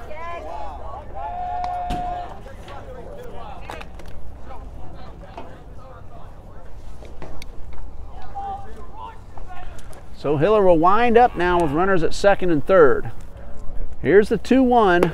Fastball outside. 3 balls and a strike.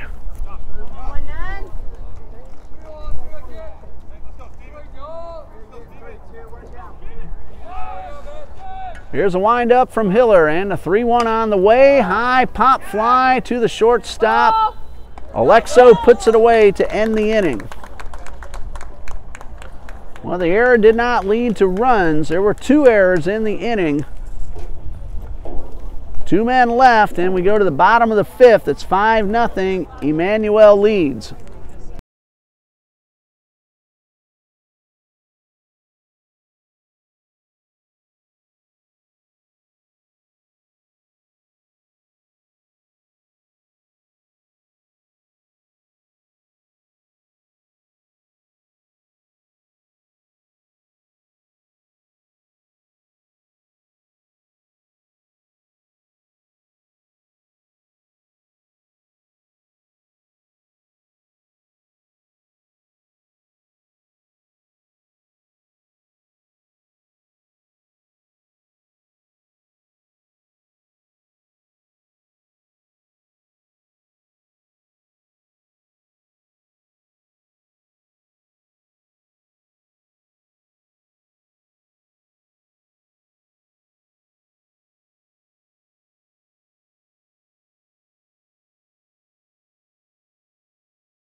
Bottom of the 5th, Cornett still on the mound. He finishes this frame without surrendering the lead. He will qualify for the win. He's up 5-0. 2, 3, and 4 due up for the Eagles. Alexo, Keys, and Hall. A.J. Alexo at the plate. He's 0 for 2. Now batting number 2, A.J. Alexio. Alexo, one of the 7 graduates. Had that ceremony this past weekend. Hate to see these guys leave, but at least they're doing it through graduation. And the pitch, line drive, base hit into left. Alexo around first, and he'll put on the brakes. That ball went right to the left fielder. Price got it in quickly, a leadoff single on the first pitch of the inning.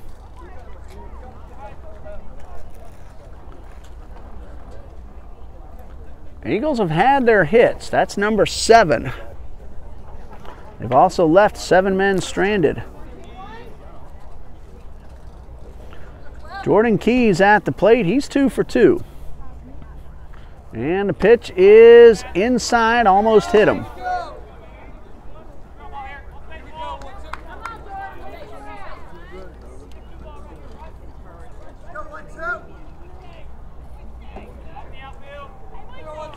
One ball, no strikes, and the pitch down low. Swindell came up ready to fire.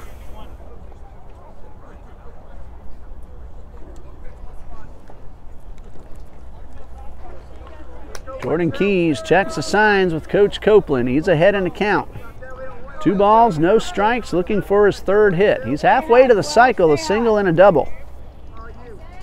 Throw to first, that one nearly got away. Teston was able to pull it back in. Alexo, very fast at first. Keys, a number 3 hitter, looking for a pitch to drive. 2-0, and he tries to go to right field with that and fouls it off.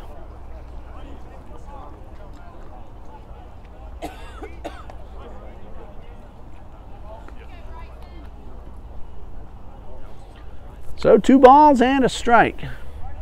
Stay hot, Keys. Stay hot.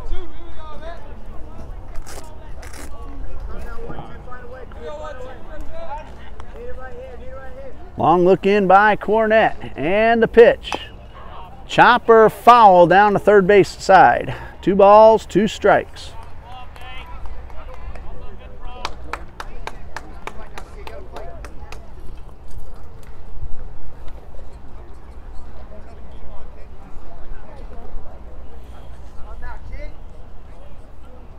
Keys back in, Cornett on the mound. Again, he's taking his time, but he's been very good. Gotten in and out of jams. Hasn't allowed a run yet. There's one's hit hard, could be 2 instead. That's going to hit off the shortstop, and both runners will be safe. That hit Parker, looked like he got him in the face. Let's hope he's all right. He's walking back to his position. That will be an error.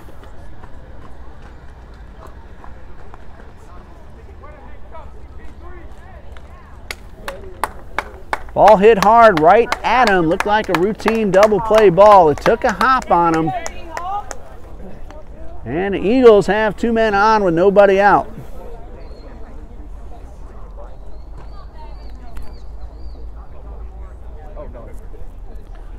David Hall at the plate.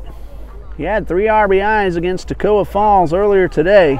He's 0 for 2. He's reached on an error and grounded out to third.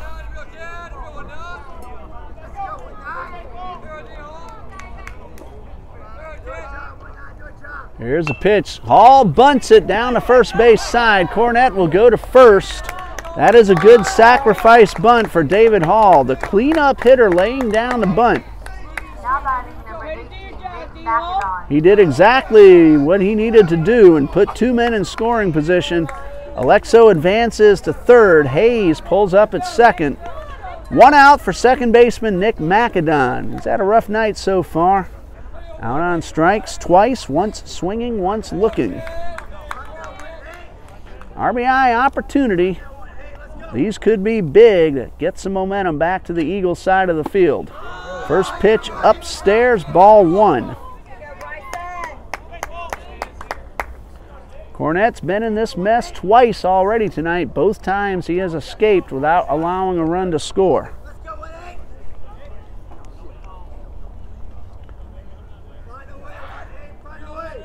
And here is the 1-0. Curveball, it catches the inside corner. Very nice pitch. His breaking ball has been sharp all night long. And more often than not, he's gotten strikes with it. There's some activity in the Lions bullpen. Can't see the pitcher, but I see a ball flying back and forth. Here's the 1-1. And a foul off by Macadon. Eagles bullpen very quiet, but many times with that bullpen hidden behind a dugout, someone is already warmed up and ready to come in. 1 ball, 2 strikes. Macadon trying to drive home the run, possibly 2. And here's a 1-2 and a fly ball foul down the right side. Well, Cornett fooled me. I was looking curveball. He's had a very good one tonight.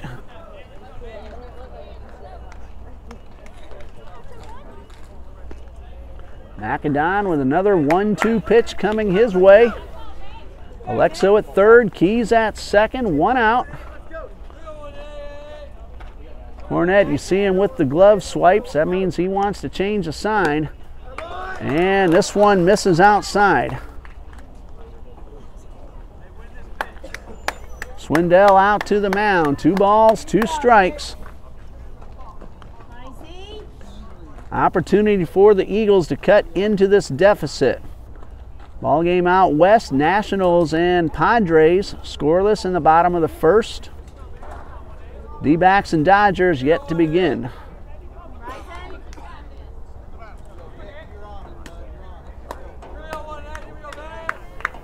Macadon ready. 2 balls, 2 strikes. Cornett takes another long look in. Here's a pitch, curveball, and Macadon's able to foul it off and stay alive. Good battle between Macadon and Cornett. Let's hope it pays off for the Eagles.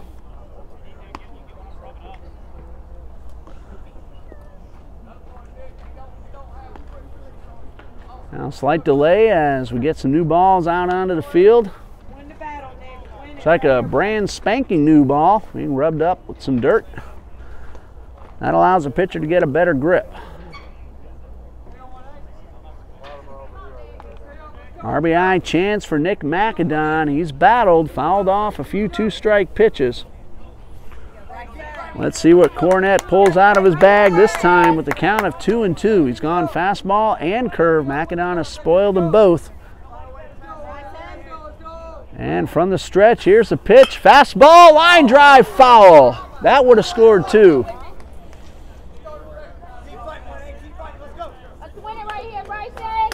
That one landed about maybe 1.5 feet to the right side of the chalk. Teston now shading over more toward the line. All these foul balls have gone to the right side.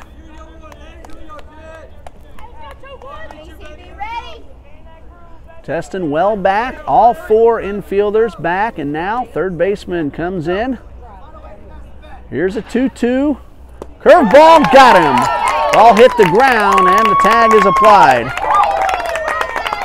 So Cornett wins that battle. He gets a strikeout. That's the 3rd time Macadon has gone down on strikes.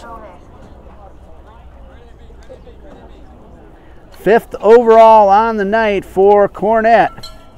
2 outs, runners at second and third. Michael Kohick back at the plate. He is 0 for 1. He pinch hit for Christian Draper in the 4th. Stayed in the game in left field.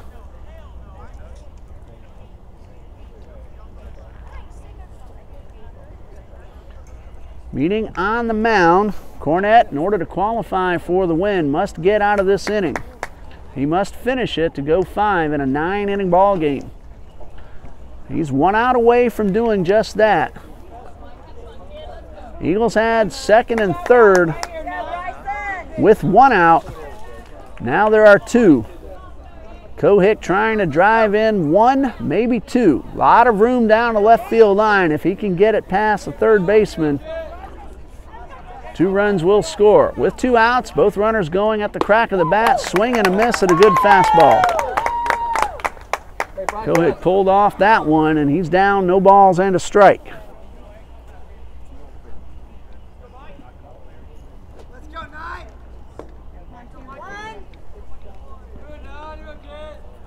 Cornett takes the look, makes the pitch, misses outside. That one was close. Kohick got the benefit of the doubt. 1 ball, 1 strike. That was a good hard fastball from the right-hander.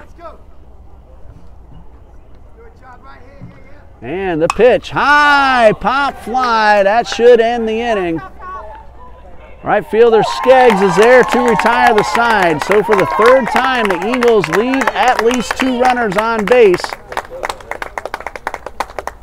No runs on a hit and an error, 2 men left, and after 5, it's a 5-0 Emmanuel College lead.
We go to the 6th. The Eagles have left 9 runners on base without scoring.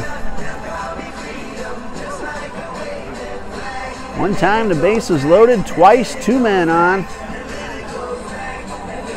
They have had base runners in every inning, but Bryson Cornett has made the pitches he has needed to made. And so far he's not allowed a run. Top of the 6th, 9-1-2, Parker, Swindell, and Bauckham due up. Okay. TCA Conquerors up 7-1 now over Pensacola Catholic. It's going to make that drive home from Pensacola a little bit nicer. They can hold on and get that win out west. Here's the pitch from Hiller. High fly ball, well hit in the left. Kohick is camped under it, and he puts it away.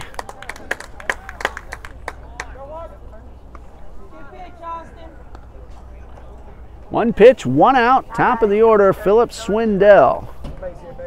He's 1 for 3, but that one, a 3-run homer, that came in the 3rd inning.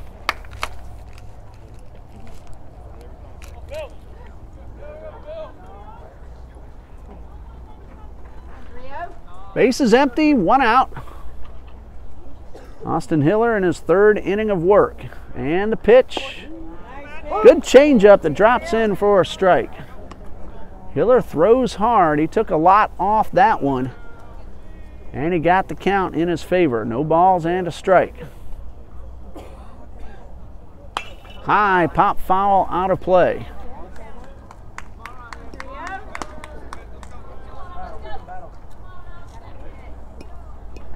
Ryan Munoz, a 2-run single to give the Conquerors that 7-1 lead.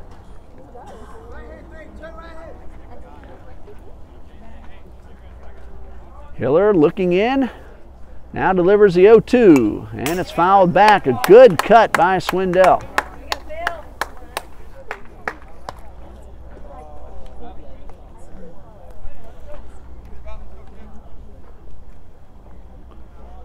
course, high school games, 7 innings. That game out in Pensacola is in the 5th. Here's the 0-2. Check swing, and he held up in time. Ball had a lot of bite to it. Swindell did not offer. He gets another one. It's 1-2, and the pitch on the way, lined into right. That's going to drop fair. Swindell around first. He's on his way to second. Here's a throw. It's off the mark, and that is a double for Philip Swindell.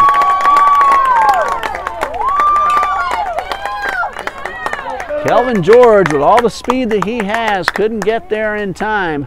That ball was perfectly placed. It hit just inside the line. I could clearly see that it was fair, but not by much. Now Swindell is the catcher, so he'll come out for a courtesy runner. A 1-out double. Let's see who's on second base.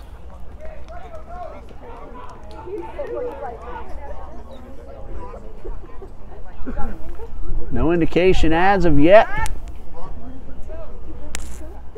Anyway, there's a runner at second with 1 out. And a pitch from Hiller downstairs for ball 1. Trying to see the jersey number on the young man who came in to run for Swindell. 37. And here's a pitch. It's downstairs. 2 balls, no strikes. Number 37, Brandon Taylor, out there at second base. Thank you to the young lady down front for the help. Hey, I always give credit where it's due. Hey, let's go 5 bases. 2 balls, no strikes. Balcom at the plate with a runner in scoring position. And the pitch on the way. Apparently that one missed. 3 balls, no strikes.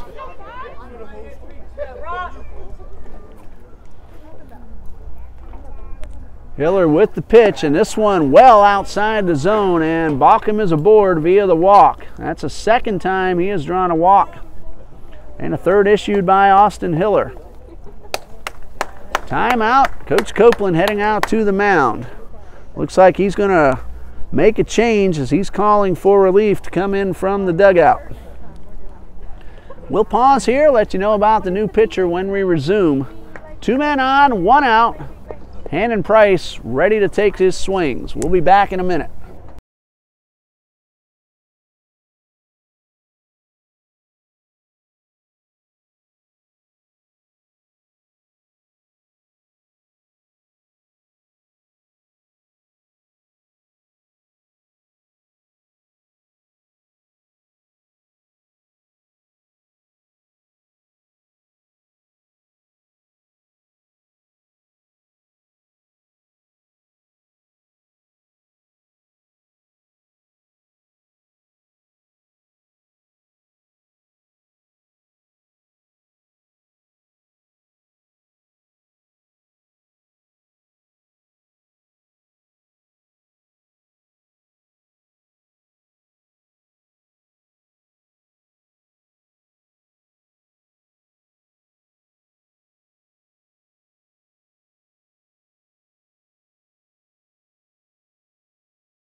The new pitcher for the Eagles is Nick McAdon. He comes in from second base to take over for Austin Hiller.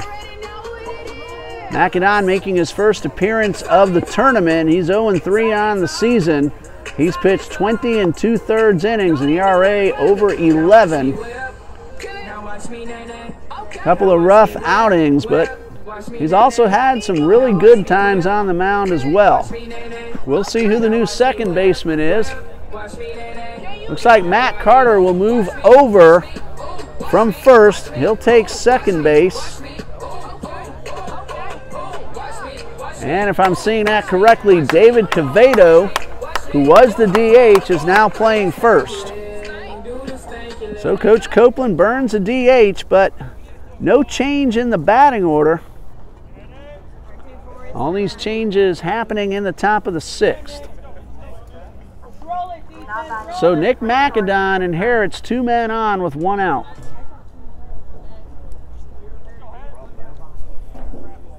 Hannon Price, the hitter, he's 0-3. He has struck out twice. And the pitch, runner's going, the hit and run, and Price fouls it off. Way to be moving, Dad! Both runners got great jumps. Taylor, the courtesy runner, at second. Swindell doubled. Taylor took over. Bauckham drew the walk. Both of them might have had their bags stolen, but for the foul ball. The 0-1 from McAdon, and this one also fouled off to the right side. No balls, 2 strikes.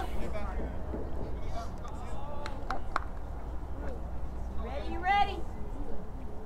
Nick McAdon from the First Academy, down in the Orlando area, if I get that correct. This one misses outside. It's 1-2. McAdon, a freshman, getting a chance to pitch in postseason play.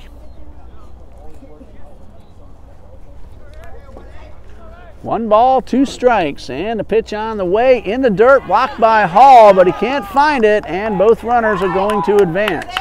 The ball stayed right in the left-handed batter's box. That will go as a wild pitch charged to McAdon.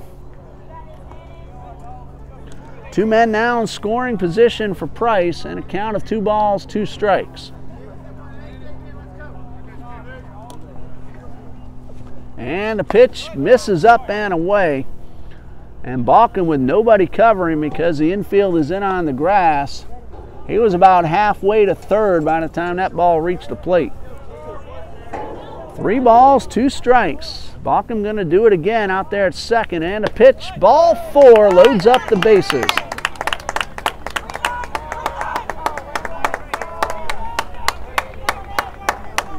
So McAdon comes in and walks his first man. Now the bases are loaded for the slugger Daniel Gooden.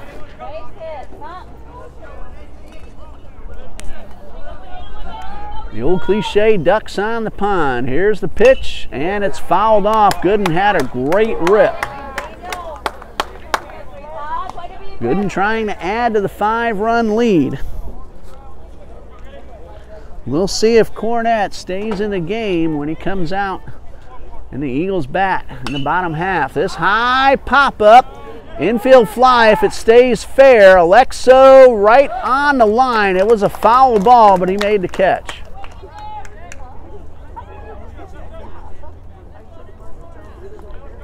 One out, bases remain loaded. Jacob Teston has been on base 3 times.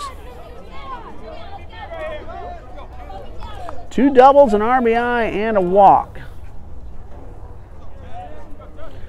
He's up there now with the bases loaded and a chance to add some extra insurance. McAdon will wind up and deliver in the dirt, gets away from Hall. Everybody's going to advance, and the run scores. Taylor makes it a 6-0 ball game. Second wild pitch charged to McAdon. Everybody moves up. Bauckham now at third. Price at second. Teston still at the plate. 1 ball, no strikes. And this pitch is grounded towards second. Carter will go to first for the out, and another run scores. Nope, that is the third out. Got a little bit ahead of myself.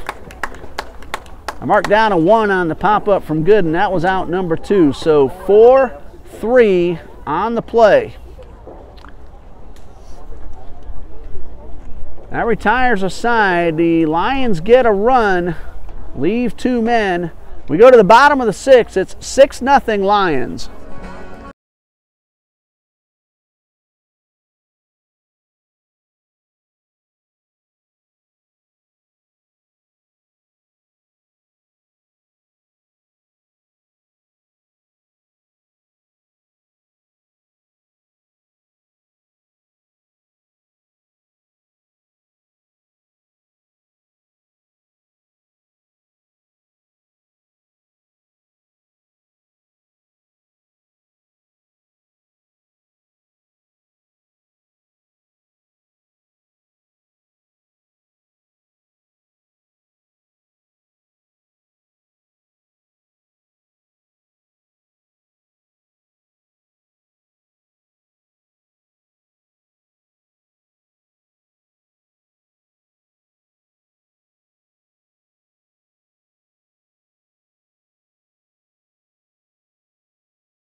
We go to the bottom of the 6th, and Bryson Cornett is still out there on the mound.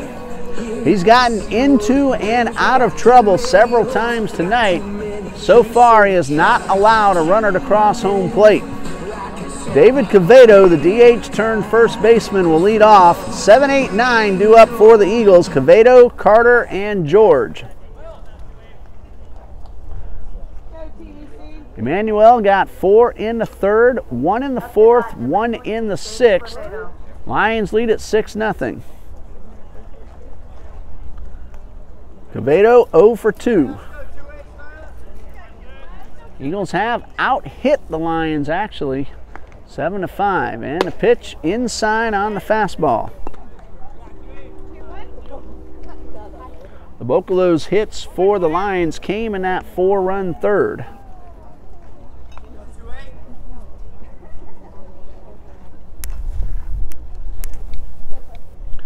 One ball, no strikes. Cornett delivers a breaking ball that stays in. TCA Conquerors now lead 9-1, so they're well on their way to victory. If Providence wins, those two teams can meet up again next week. And this pitch misses downstairs. Providence beat Trinity Christian in the district championship 14-4. That game was played right here on this field. Providence hit 4 home runs in that game.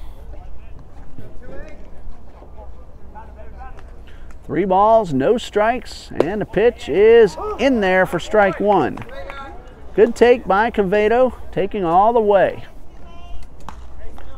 Carter and George scheduled next. Then the top of the order and John Shiver.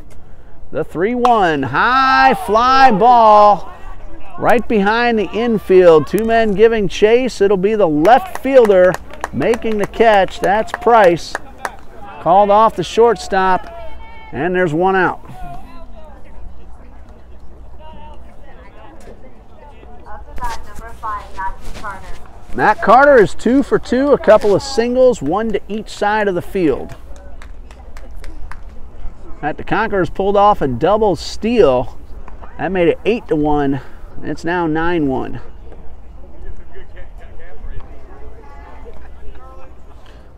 Let's see who stole home on that play. Ryan Munoz, speed demon. He stole home on that double steal. Curveball's in there for a strike.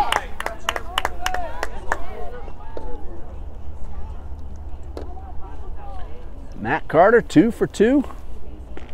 Having a good ball game out there on the field. The 0-1, curveball stays inside. 1 ball, 1 strike.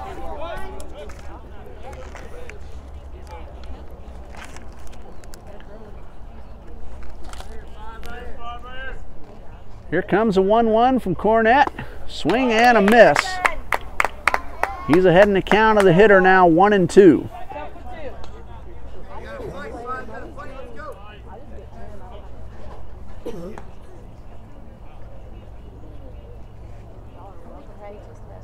One ball, 2 strikes.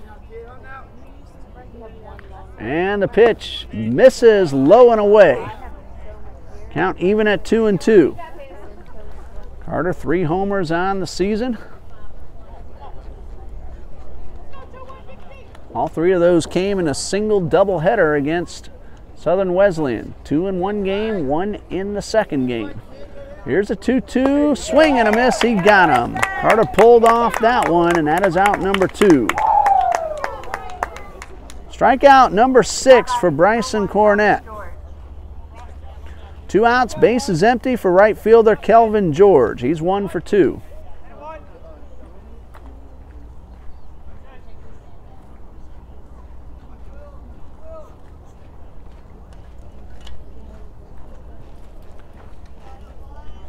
Both pitcher and hitter needing a little bit of extra time. And now George is in the box. Cornett now ready on the mound. And the first pitch swinging, and that's strike 1. That was one of the hardest pitches Cornett has thrown tonight. That was a good, lively fastball. No balls, 1 strike. Cornett delivers. High fastball, got it by the hitter. Don't chase one, don't chase. No balls, 2 strikes. Kelvin George at the plate. Top of the order waiting on deck, but that's going to happen next inning. A 3-pitch strikeout. Some high cheddar from Cornett. He strikes out 2 in the inning. Wondering if he just emptied out the tank or if we'll see him again in the 7th. Top of the 7th coming up, 6-0 Emmanuel College.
How do I get something?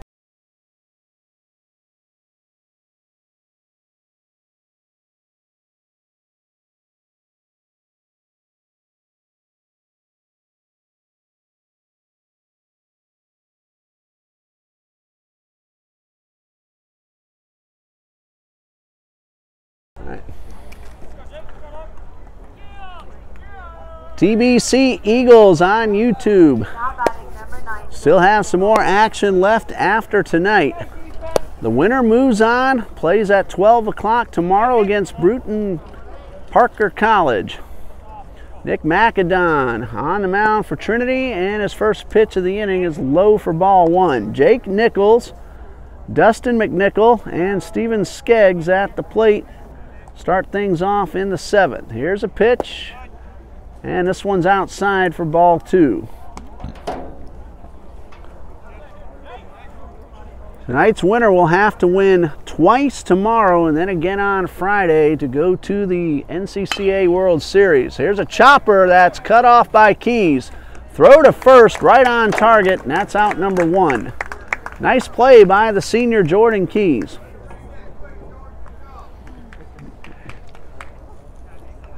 Up the bat, number 25, Dustin McNichol. So tomorrow's 12 o'clock winner will then have to play again right away against Warner University. Warner hasn't lost, so if the Royals win tomorrow afternoon, the tournament is over. There's a strike right down the middle. Here's Dustin McNichol at the plate. He reached on an error his last time up. He's 0 for 3.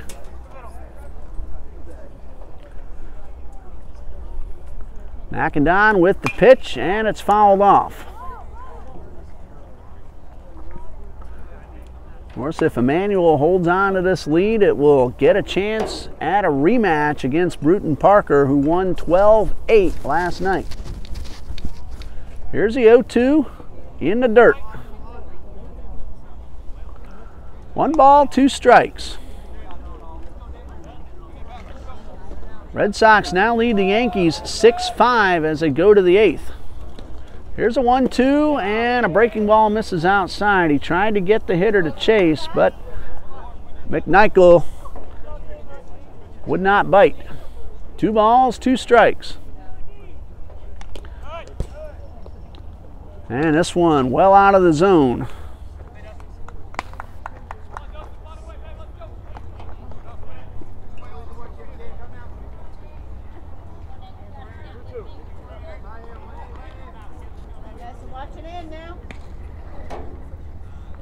Two balls, 2 strikes, or 3-2, and the payoff pitch misses for ball 4.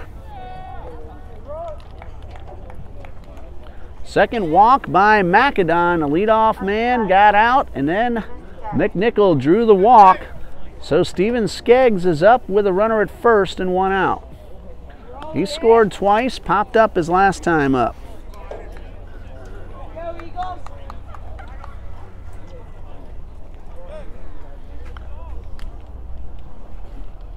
Skeggs is 1 for 3. He has singled. To check that, 1 for 2. He has singled and been hit by a pitch. Scored a couple of runs as well. Takes the first pitch down for ball 1. Phillies 11-1 over the Giants in the 8th. 6-run 6th inning for the Phillies. Foul tip. 1 ball, 1 strike. Baltimore got 2 in the bottom of the 8th and held on for the 5-3 win over Kansas City. Runners going, pitch is in there for a strike, throw down a little bit late, and a stolen base for Dustin McNichol.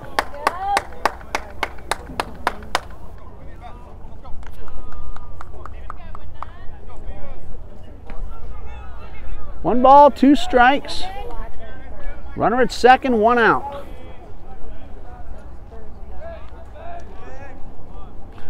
And the pitch is fouled off to the left side.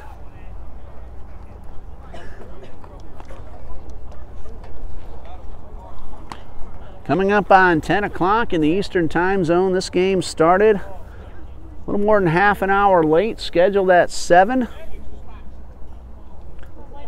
Been playing for almost 2.5 hours. 1 ball, 2 strikes, and a swing and a miss. He got him. First strikeout for Nick McIndon, 2 down with a runner at second. Number 9 hitter Chase Parker at the plate. He's 1 for 3 with a run scored. Here we go, Walker. Up to bat, number 34, Walker Smith. Yep, there's going to be a pinch hitter for Parker. Walker Smith at the plate. We saw him in last night's game against Bruton Parker.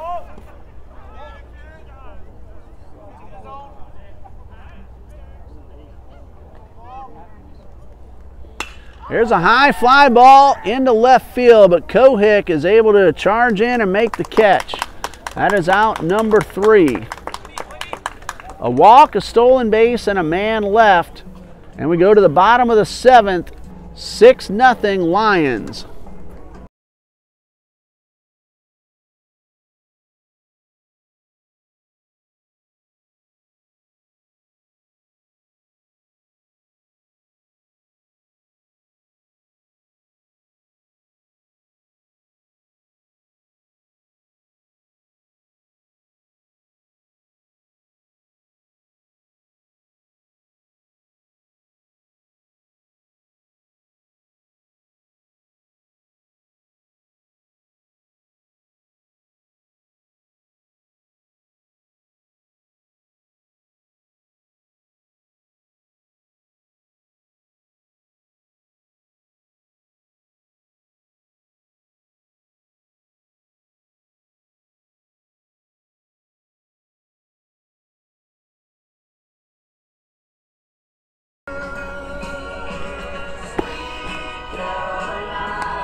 That's one of those songs that always gets fan interaction, that and YMCA. Sweet Caroline. As we go to the bottom of the 7th, John Shiver will lead things off at the top of the order. Shiver, Alexo, and Keys. Bryson Cornett back out there for the 7th. He's really battled tonight, gotten in and out of trouble, but when it came to crunch time, he's made the pitches to get the outs and keep the runners from scoring. 6-0 Emmanuel leads as we start the bottom of the 7th. Shiver is 1 for 3. He opened up the game with a base hit back in the 1st inning.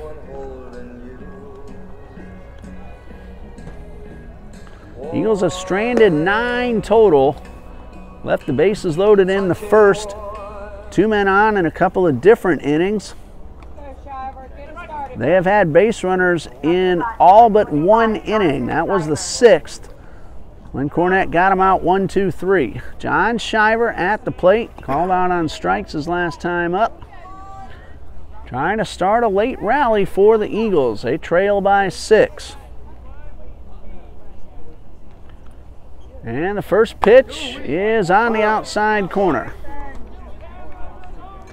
No balls and a strike.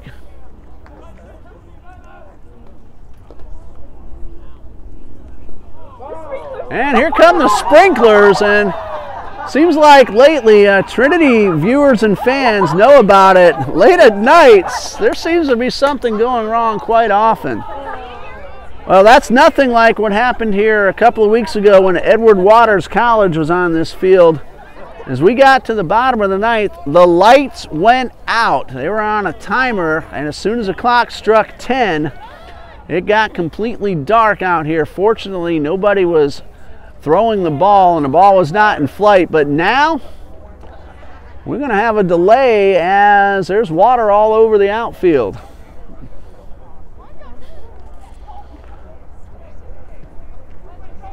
We've seen a lot of things happen here at Trinity Ball Yard. And we're going to have a rain delay when it hasn't rained for almost a week here in Jacksonville. We'll pause here. Come back in just a moment. John Shiver ready to lead off the 7th. Has no balls and a strike.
And the crowd gave a nice ovation as the sprinklers went off, and we're going to be ready to resume. There's an outfield wet surface out there. Again, a rain delay when it hasn't rained in Jacksonville for over a week. The movie Bull Durham, when the team said, I wish we'd have a rain delay, and Kevin Costner, the actor, had his character set off the sprinklers, and he said, there's your rain delay. This wasn't intentional, but they're on a timer just past 10 o'clock here in Jacksonville. John Shiver is the batter. No balls, 1 strike. Bryson Cornett on the mound in his 7th inning of work. Now the coaches and the umpires still talking about what to do about the wet outfield. Not much really you can do. Cornett's getting in some extra warm-up tosses. Blue Jays lead the Mariners 5-2 in the 9th. Toronto got 4 of those runs in the 8th. Tampa Bay is on the board but still trailing Atlanta. Nope, that game has gone final now, 5-2. Teheran the winner, Yarbrough the loser, Vizcaino with his 6th save. Nick Markakis homered for the Braves. After 3, the Nationals and the Padres are scoreless. And the Diamondbacks and Dodgers just now underway. Of course, that game's out west in Los Angeles. Cincinnati beat the Mets 2-1 in 10. Iglesias the winner, Ramos the loser. Adam Duvall homered for the Reds. Cleveland 6, Milwaukee 2. Carrasco the winner. Junior Guerrera took the loss. Naquin and Lindor homered for Cleveland. Shiver's ready. No balls and a strike. Cornett still on the mound. Hasn't allowed a run through 6. Bottom of the 7th. Leadoff hitter John Shiver. Breaking ball misses outside. Now let's see if the delay had any effect on Cornett. He was out there in the middle of the diamond. Temperatures have cooled down. Here's the 1-1. And this one's fouled off. I don't have the pitch count numbers, but Cornett has thrown a bunch of pitches. He's been effective, though, especially when needed. He has stranded 9 Eagles on the base paths. 1 ball, 2 strikes. Cornett with the pitch, and it's in the dirt. We're down to 71 degrees. We're at 85 mid-afternoon. 71, a gentle breeze at 8 miles an hour. Makes it feel more like the upper 60s. This time I brought my jacket. Last night I didn't, and I didn't care for that. Here's a 2-2. Hit hard right at the shortstop. Fielded cleanly. Good strong throw to first. In time for the out. Chase Parker, he was pinch hit for, but he re-entered and made the play. Shiver hit the ball hard, but out. A.J. Alexo at the dish. He singled his last time up. He's 1 for 3.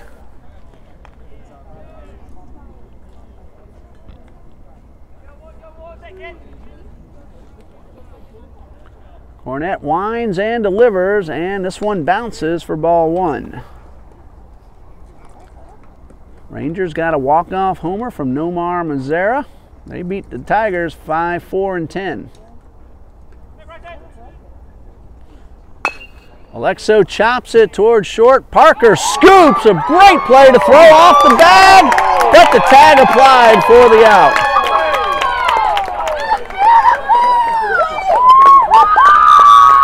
Of course, the Lions fans love what they saw. That ball took a hop on Parker. He stuck out the glove, snared it. The throw was off the mark, but first baseman Teston came off the bag and put the tag on Alexo for out number 2. Good defense again by the Lions. Here's Jordan Keys with 2 outs and the base is empty. Curveball in there for a strike.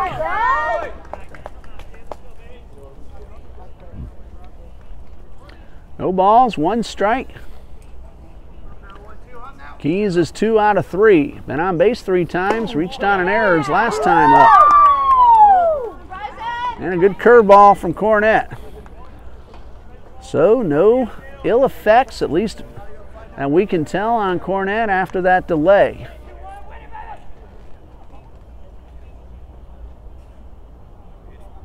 Shakes off the sign, gets one he likes, now delivers.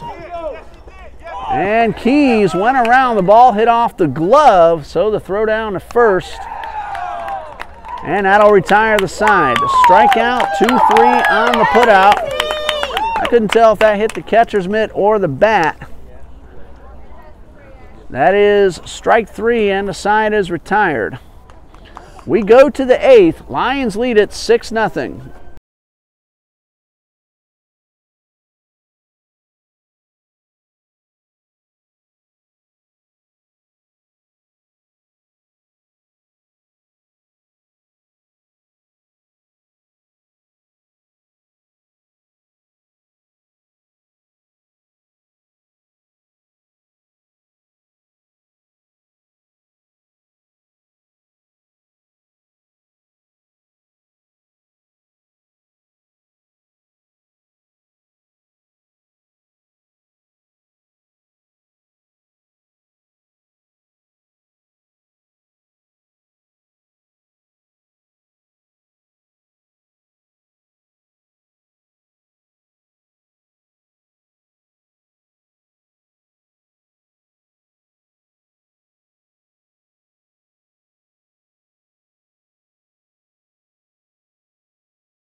Top of the 8th, and the top of the order due up for the Lions. That's Swindell, Baucom, and Price. TCA Conquerors 11-1. Catcher Trevor Chisholm hit his 2nd home run of the season, a 2-run shot to give the Conquerors a 10-run lead. All they have to do now is get 3 outs, and they advance on to the regional final. And it's just to be seen now which team they're going to play next week. So that ride home from Pensacola won't seem so bad after the big win. Of course, they're staying overnight out in Pensacola. They'll travel back tomorrow. 6-0 Lions lead, Swindell at the plate. 3-run homer, he scored twice. And this one misses outside. Swindell also doubled and scored in the 6th. That home run came in the 3rd. 1 ball, no strikes, and the pitch, it's fouled off.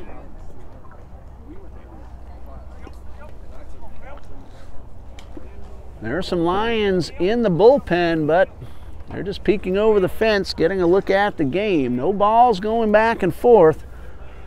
So I wonder if Cornett's going to come out for the 8th.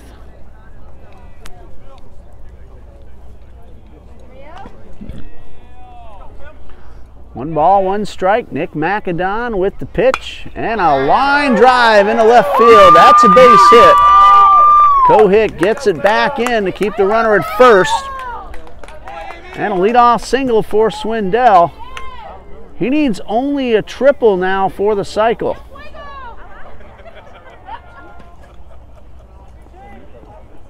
So Swindell, 3 out of 4, making a bid for player of the game. It's going to be a tough call between Swindell, Teston, and Cornett. All 3 of them can make a case. Courtesy runner Brandon Taylor on first base. McAdon from the stretch, and he fouls this one off.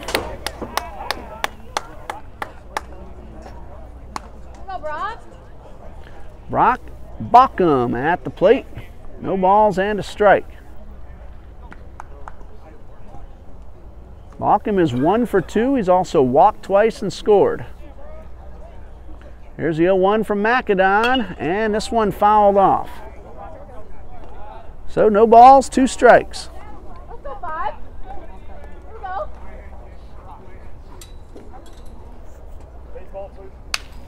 Five base hit. We'll be back out here tomorrow afternoon. The forecast, highs in the upper 80s, no chance of rain. No balls, 2 strikes. Taylor a good lead off first. Here's the pitch. He's on the move. High drive toward the gap. Kohick converges and makes a terrific catch, and he rolls on the ground. Outstanding play out there in left field by Michael Kohick. Taylor has to retreat. It looked like that ball was going to get down, and with Taylor on the move, he might have scored had it hit the ground. Right now, that stands to be the defensive play of the game. Michael Kohick out there in left center. Hannon Price at the plate, 1 out, runner at first.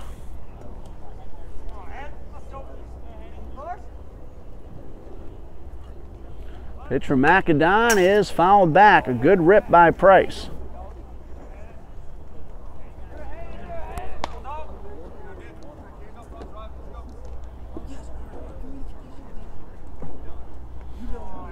Good to see the interaction between the fans on TBCEagles.com.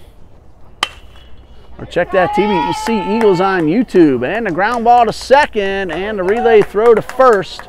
Not in time. Eagles get the force out at second. Fielder's choice for Price. Runner at first, 2 outs.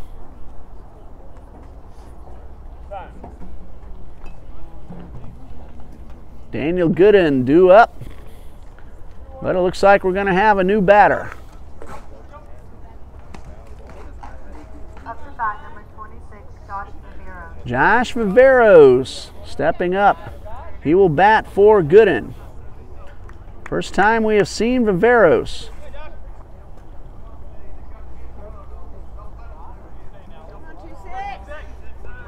So we'll see how this young man has done on the season. He's a senior. 213 on the season. Runner's off.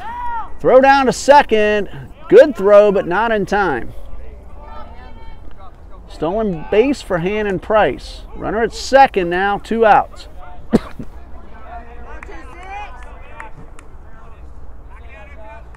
Viveros 10 out of 47 on the season. 1 homer, 5 runs driven in.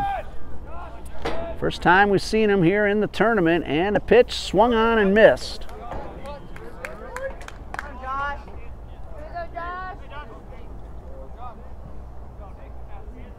One ball, 1 strike. Viveros with an RBI opportunity.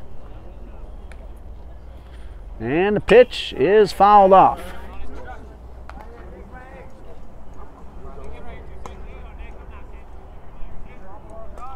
On base average of 288, he's drawn 4 walks.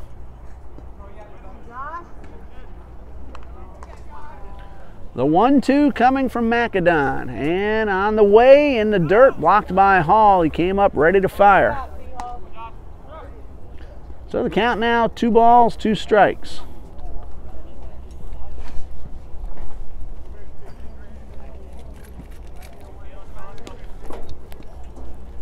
Viveros digs in.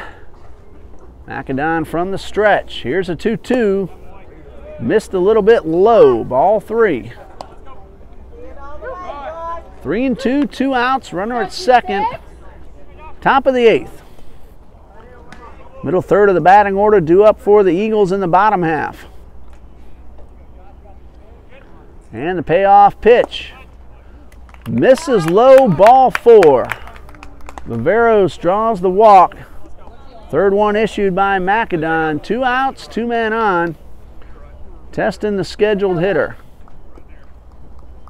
He is at the plate. He has doubled twice, driven in a run. Also drew a walk. Grounded out his last time up. 2 for 3. First pitch taken upstairs.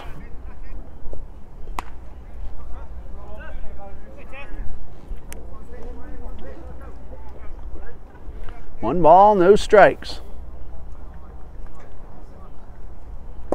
And this one's down low. It's 2-0. Action in the Eagles bullpen. Can't see the pitcher's mound though. Can't tell who it is. My guess would be Dan Richard. He's known to come in late. High fly ball into right. Kelvin George, a long run. He and Shiver converge, and it's George dropping the ball, and a run is in. Here comes another run. 2 runs in on the play. Price and Viveros both come around, and it's 8-0 Lions.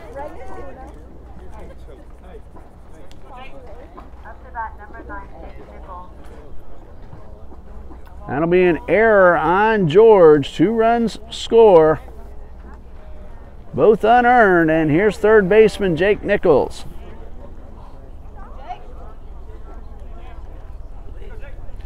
Two balls, 2 runs in, and the first pitch misses up.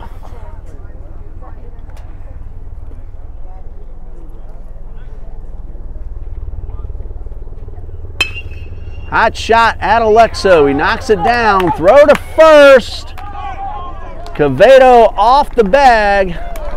And the inning stays alive. That'll be an error on the shortstop. Teston advances. Runners at the corners. 2 out.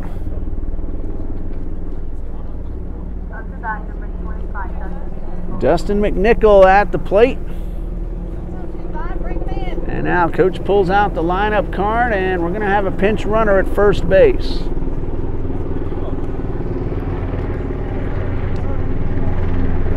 If I saw that correctly, that is number 4, Dallas Richard, taking over at first base. That's a helicopter flying overhead. A couple of military helicopters. And they go directly from home plate out across second base and over the 400-foot sign. I think they're a little more than 400 feet high, however. 2 outs, runners at the corners. Macadon pitch, the runner's going. Throw down to second in time, and that retires the side. So Dallas Richard, pinch runner, caught stealing. Great throw by David Hall. 2 unearned runs cross the plate. We go to the bottom of the 8th, 8-0 Lions.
New man on the mound for Emmanuel College, number 39, Zach Wells. He's a junior from McDonough, Georgia. See if we can see how he's done on the mound this season. Bryson Cornett, 7 scoreless innings. First pitch to David Hall is a strike.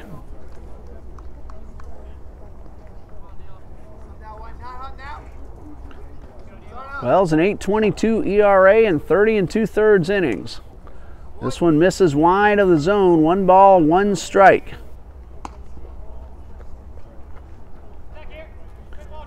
Has 2 wins, no losses, making his 26th appearance on the mound. One of those a start. This one's fouled off. 1 ball, 2 strikes.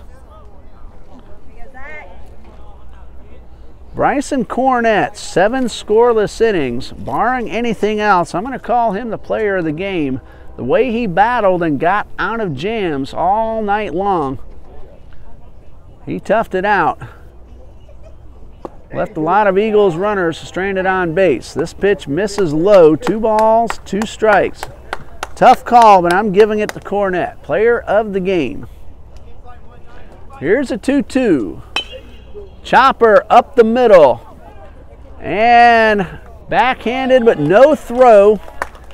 Hit off second baseman Balcom.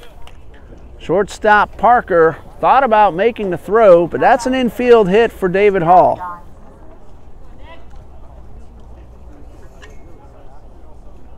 First hit off Wells, number 8 overall for the Eagles. Here's a pitcher, Nick Macadon.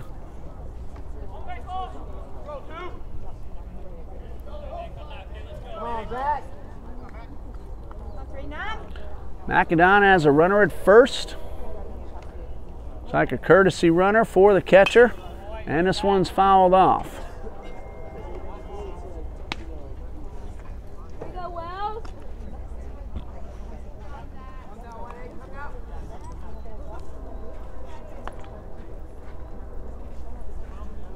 No balls and a strike. And a pitch swung on and missed. 0-2.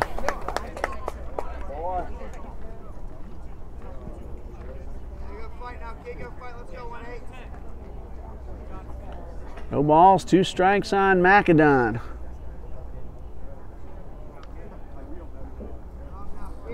Wells from the stretch. And the pitch. In the dirt, it's 1-2.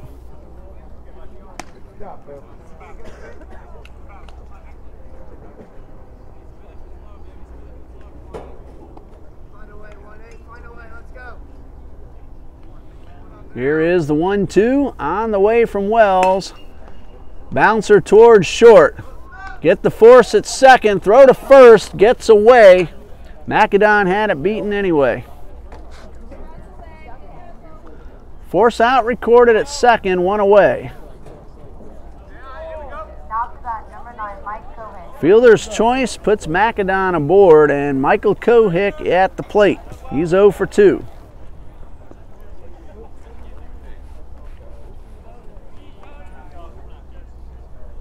So we had a delay to the start of the game. We had a sprinkler delay late. 8-0 Lions lead. Wells with the pitch. Chopper down the line and foul. Macadon the runner at first.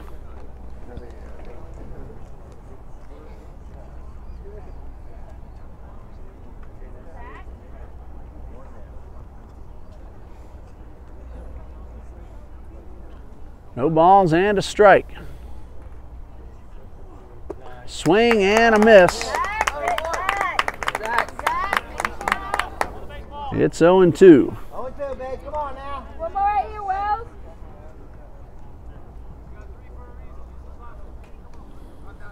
Two strikes on Kohick. Macadon a good lead off first, and the pitch. Another bouncer foul down the left side.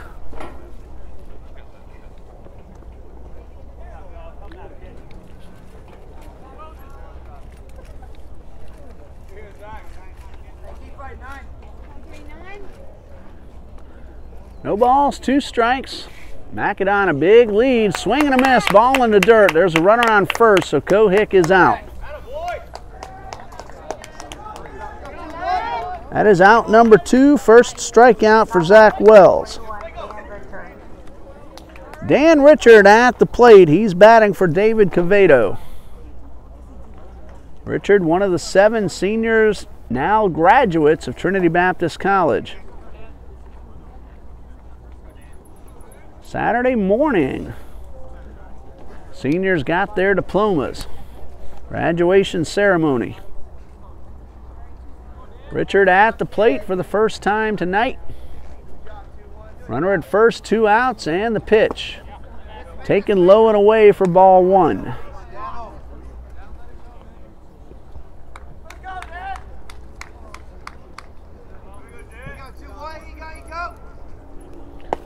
This one catches the outside corner and the count even at a ball and a strike.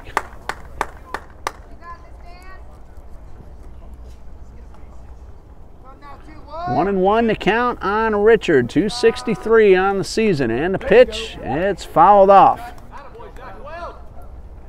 1 ball, 2 strikes.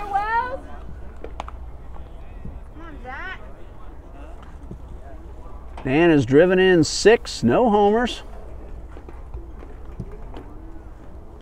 263. 1 ball, 2 strikes, and the pitch. Misses outside. It's 2-2. Richard was the winning pitcher here at Trinity against Toccoa Falls earlier today. 2 scoreless innings in relief.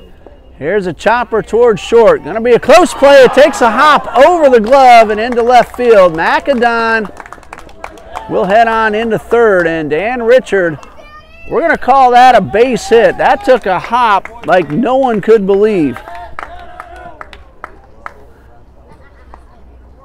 That's something Dan Richard, he deserves. Those of you who've watched enough of these games this year have seen Richard hit the daylights out of the ball all season long, only to find him in the gloves of the defenders. So a well-deserved base hit for Dan Richard. They don't always even out like that. You'll get a lot more balls caught than you will bad haps that go for a hit. Matt Carter takes ball 1. He's 2 for 3 tonight. Has an RBI opportunity with a runner at third. 2 outs. Wells delivers, and it's fouled off. There was a doubleheader here a few weeks ago. Dan Richard hit the ball line drive 6 times at Found Leather. 1 ball, 1 strike. Swing and a miss. Carter chased one well off the plate.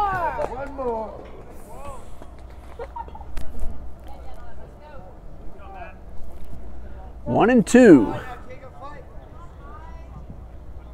Wells wipes off the sign, gets one he likes. Here's the 1-2. Hot shot right at the shortstop, and he's going to step on the bag to retire the side. Chase Parker, I couldn't tell if the ball had hit the ground or not, but he steps on the bag, so either way, it's an out. And that will retire the side. Eagles get a couple runners aboard, do not score. We go to the 9th. It's 8-0 Emmanuel.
Top of the 9th, 8-0 in favor of Emmanuel. Dustin McNichol, Steven Skeggs, and Chase Parker are the scheduled hitters. But I see some new men over there in the on-deck circle, so we're going to get a look at least one, maybe two pinch hitters for the Lions. The new pitcher for Trinity Baptist is number 34, Cole Collier. He's a freshman making his third appearance. He's gone 4 innings, allowed 4 runs, all of them earned. He's walked 2 and struck out 4, giving up 8 hits. Just one rough outing for Collier, otherwise he's been pretty good. So we'll see who the pinch hitters are. First up, it will be Dustin McNichol. Up to bat, number 25, Justin. He walked and stole a base. He has 2 steals on the night. Last time up, he walked and stole second. 0 for 3, he's also reached on an error. So McNichol at the plate. Collier's first pitch, good fastball for strike 1. 9, 1, and 2 due up for the Eagles when they come up in the bottom of the 9th. Collier working from the stretch, and he gets strike 2. We'll be back at 12 noon tomorrow afternoon, just 2 ball games, 12 o'clock, 3 o'clock. Here's the 0-2, and it's low and inside.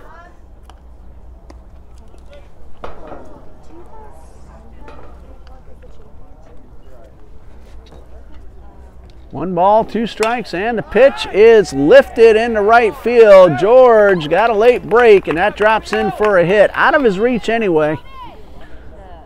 So McNichol on base to open the 9th. Good piece of hitting with 2 strikes. Just put the bat out there and poked it into right. And now we're going to have a pinch hitter for the Lions. Antonio Golden at the plate.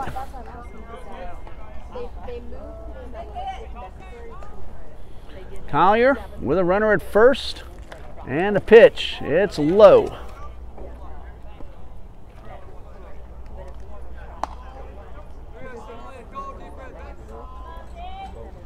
Antonio Golden, his first appearance of the tournament. Batting 1,000 on the season. 1 for 1. Swing and a miss. Throw down to second. A little bit off the mark, and that's a stolen base for McNichol. That's his 3rd steal of the night. He's been a busy man on the base paths.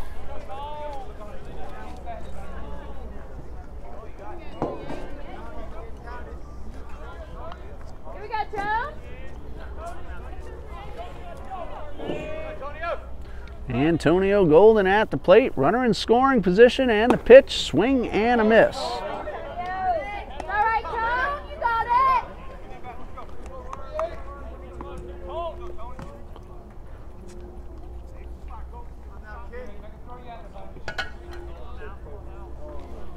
One ball, 2 strikes, and the pitch, it is tapped foul.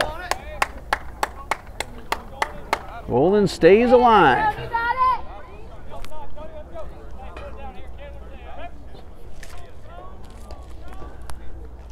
Cole Collier on the mound for the Eagles.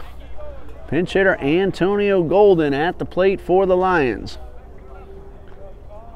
Runner at second, nobody out, and the pitch chopped towards third. Richard backhand, 1-hop throw in time. Matt Carter scoops it. Dan Richard pinch hit, stayed in the game. He's at third base. Made a terrific play. McNichol advances to third. 5-3 on the putout.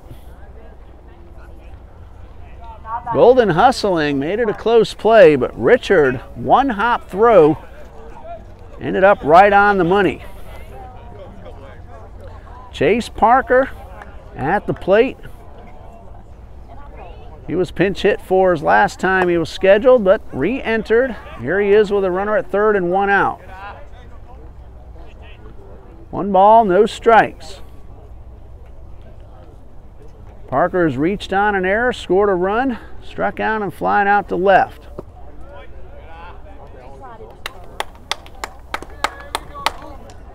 Two balls, no strikes.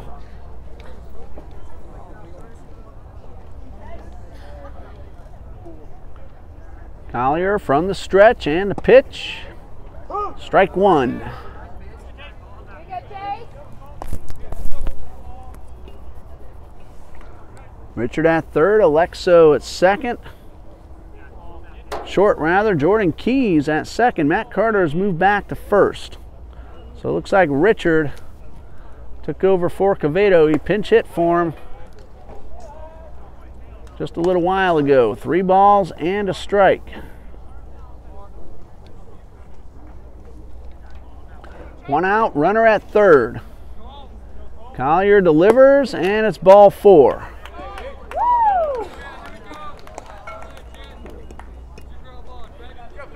Swindell is a scheduled hitter, and it looks like he's heading to the plate. Go, Bill. He's had a good night. A homer, a double, and a single. He has a chance to go for the cycle right here.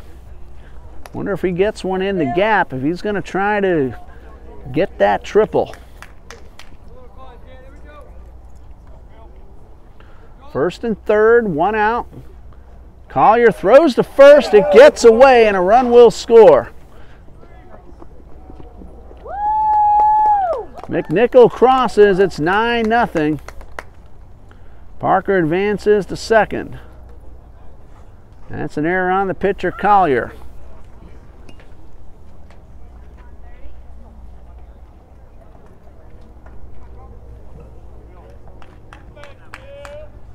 Runner at second now, one out, 1 run is in. Collier delivers, and there's a foul straight back.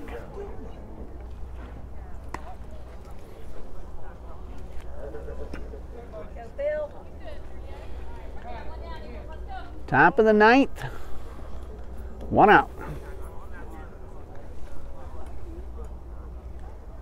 Here's a pitch, low and inside. 1 ball, 1 strike.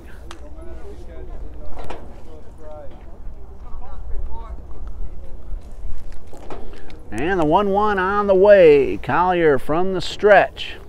Long look back at second. Now the pitch, it's fouled off. 1 ball, 2 strikes.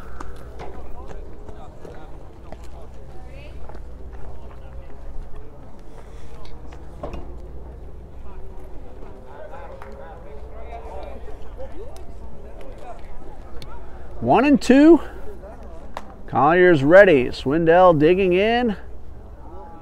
And a turn and a look at second. Nothing going on. Here you go, Bill. Here's the 1-2. High drive into center field right at Shiver. He's there to make the catch. The runner tags. A throw to third will be blocked by Richard. Swindell, another well-hit ball. This one caught. He does advance the runner. And there are 2 out.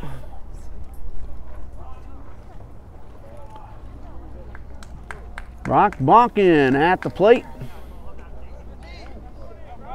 Runner at third, 2 outs.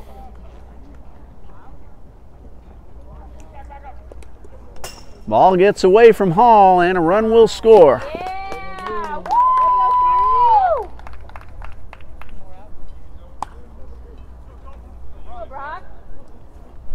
10-0 now, Lions lead.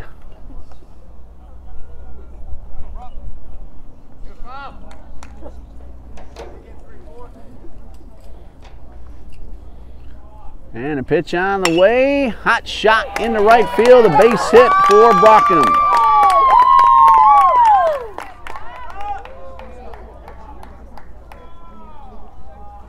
Fourth time that this young man has reached base. 2 hits, 2 walks. And he is 2 out of 3 on the night. Here's Hannon Price. Runner at first, 2 outs.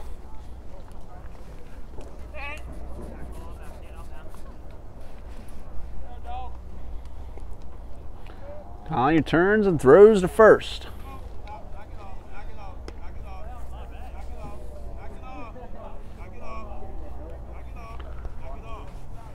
Now we got the base umpire talking to the Lions dugout.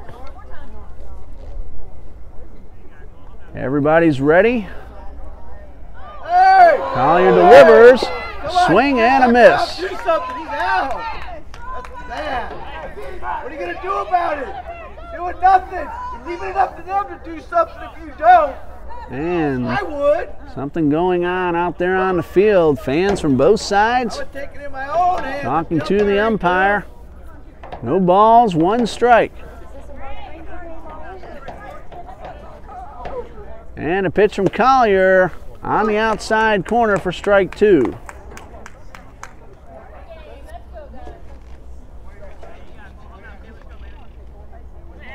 No balls, 2 strikes. And a pitch, runners going, swing and a miss, strike 3 to throw down, doesn't matter because that's a 3rd out.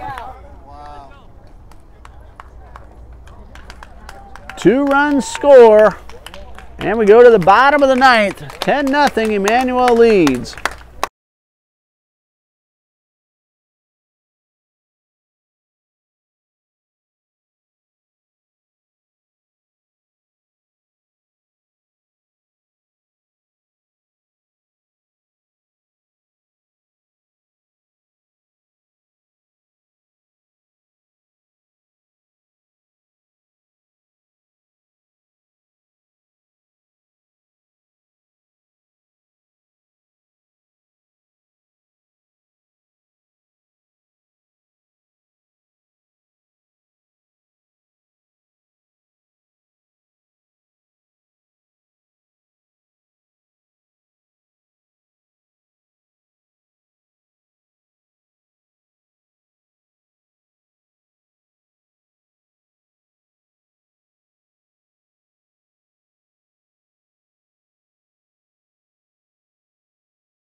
Bottom of the 9th, Kelvin George, John Shiver, A.J. Alexo are the scheduled hitters. Zach Wells still on the mound. Allowed 2 hits in the 8th, but no runs. And he's going to face Kelvin George to lead off the 9th. 10-0 in favor of Emmanuel. Eagles looking to extend bottom of the 9th as much as possible. Here's Kelvin George at the plate. He is 1 for 3, and the pitch down low for ball 1.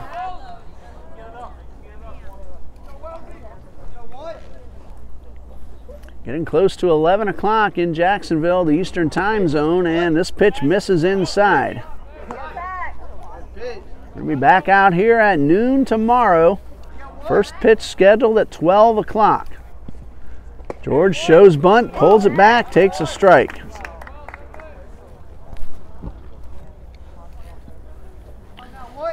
Two balls, 1 strike, and the pitch is chopped foul.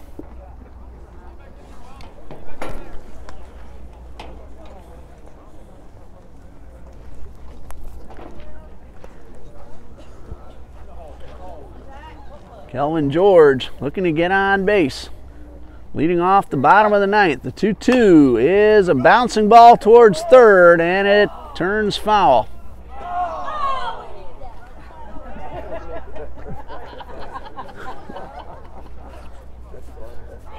So George will return to the plate. 2 balls, 2 strikes.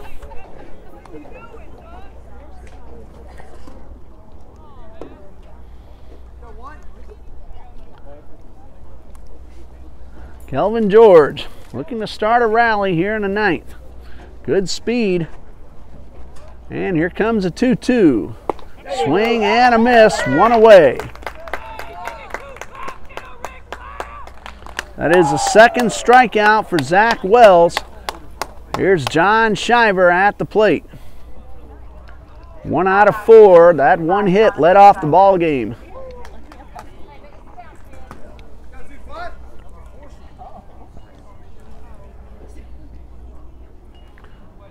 Shiver steps in, the first pitch, low and outside. 1 ball, no strikes. Shiver, foul tip. Of course, he'd like to get a hit in what is very likely his final at-bat as a TBC Eagle. He's agreed to be an assistant coach next year. Just graduated this past Saturday morning. 2 balls, 1 strike. And Wells delivers. And a tapper foul.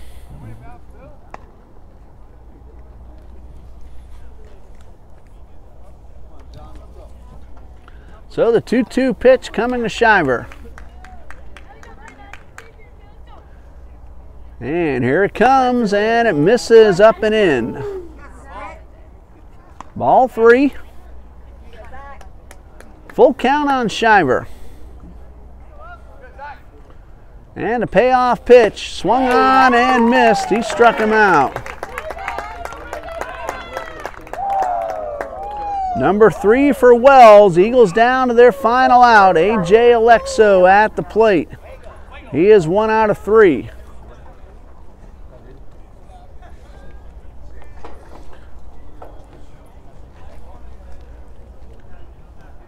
Two outs, base is empty. Wells winds and delivers, and a tapper foul. Jordan Keys waiting on deck, hoping for one last opportunity.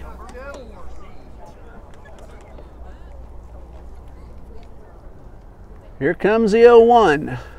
Line drive, base hit in the right. Alexo is aboard.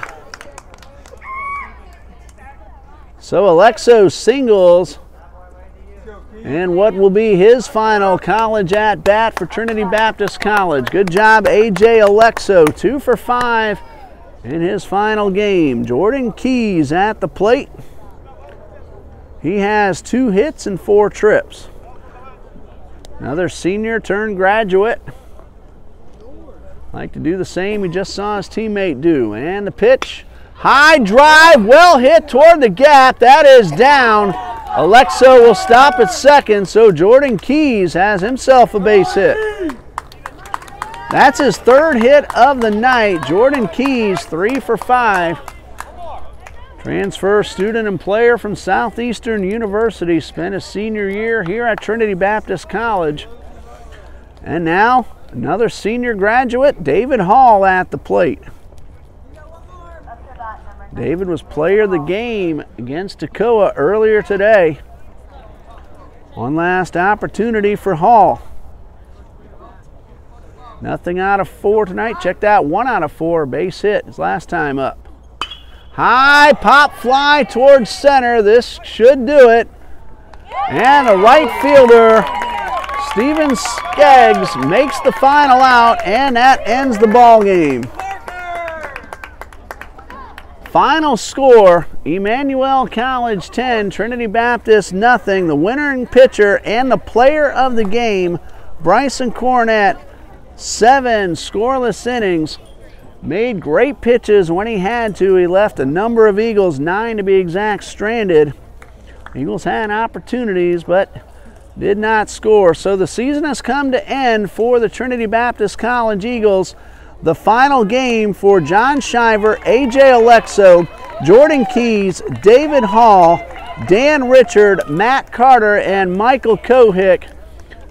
Emmanuel advances. They will play at 12 o'clock tomorrow against Bruton Parker, and the winner will face Warner University at 3. Good sportsmanship all around as this game comes to an end. Well, we'll be back with you tomorrow afternoon, but that's the final game for the Trinity Baptist College Eagles. So to all my Trinity friends and viewers, one last time to you saying good night and God bless you from Trinity Baptist College.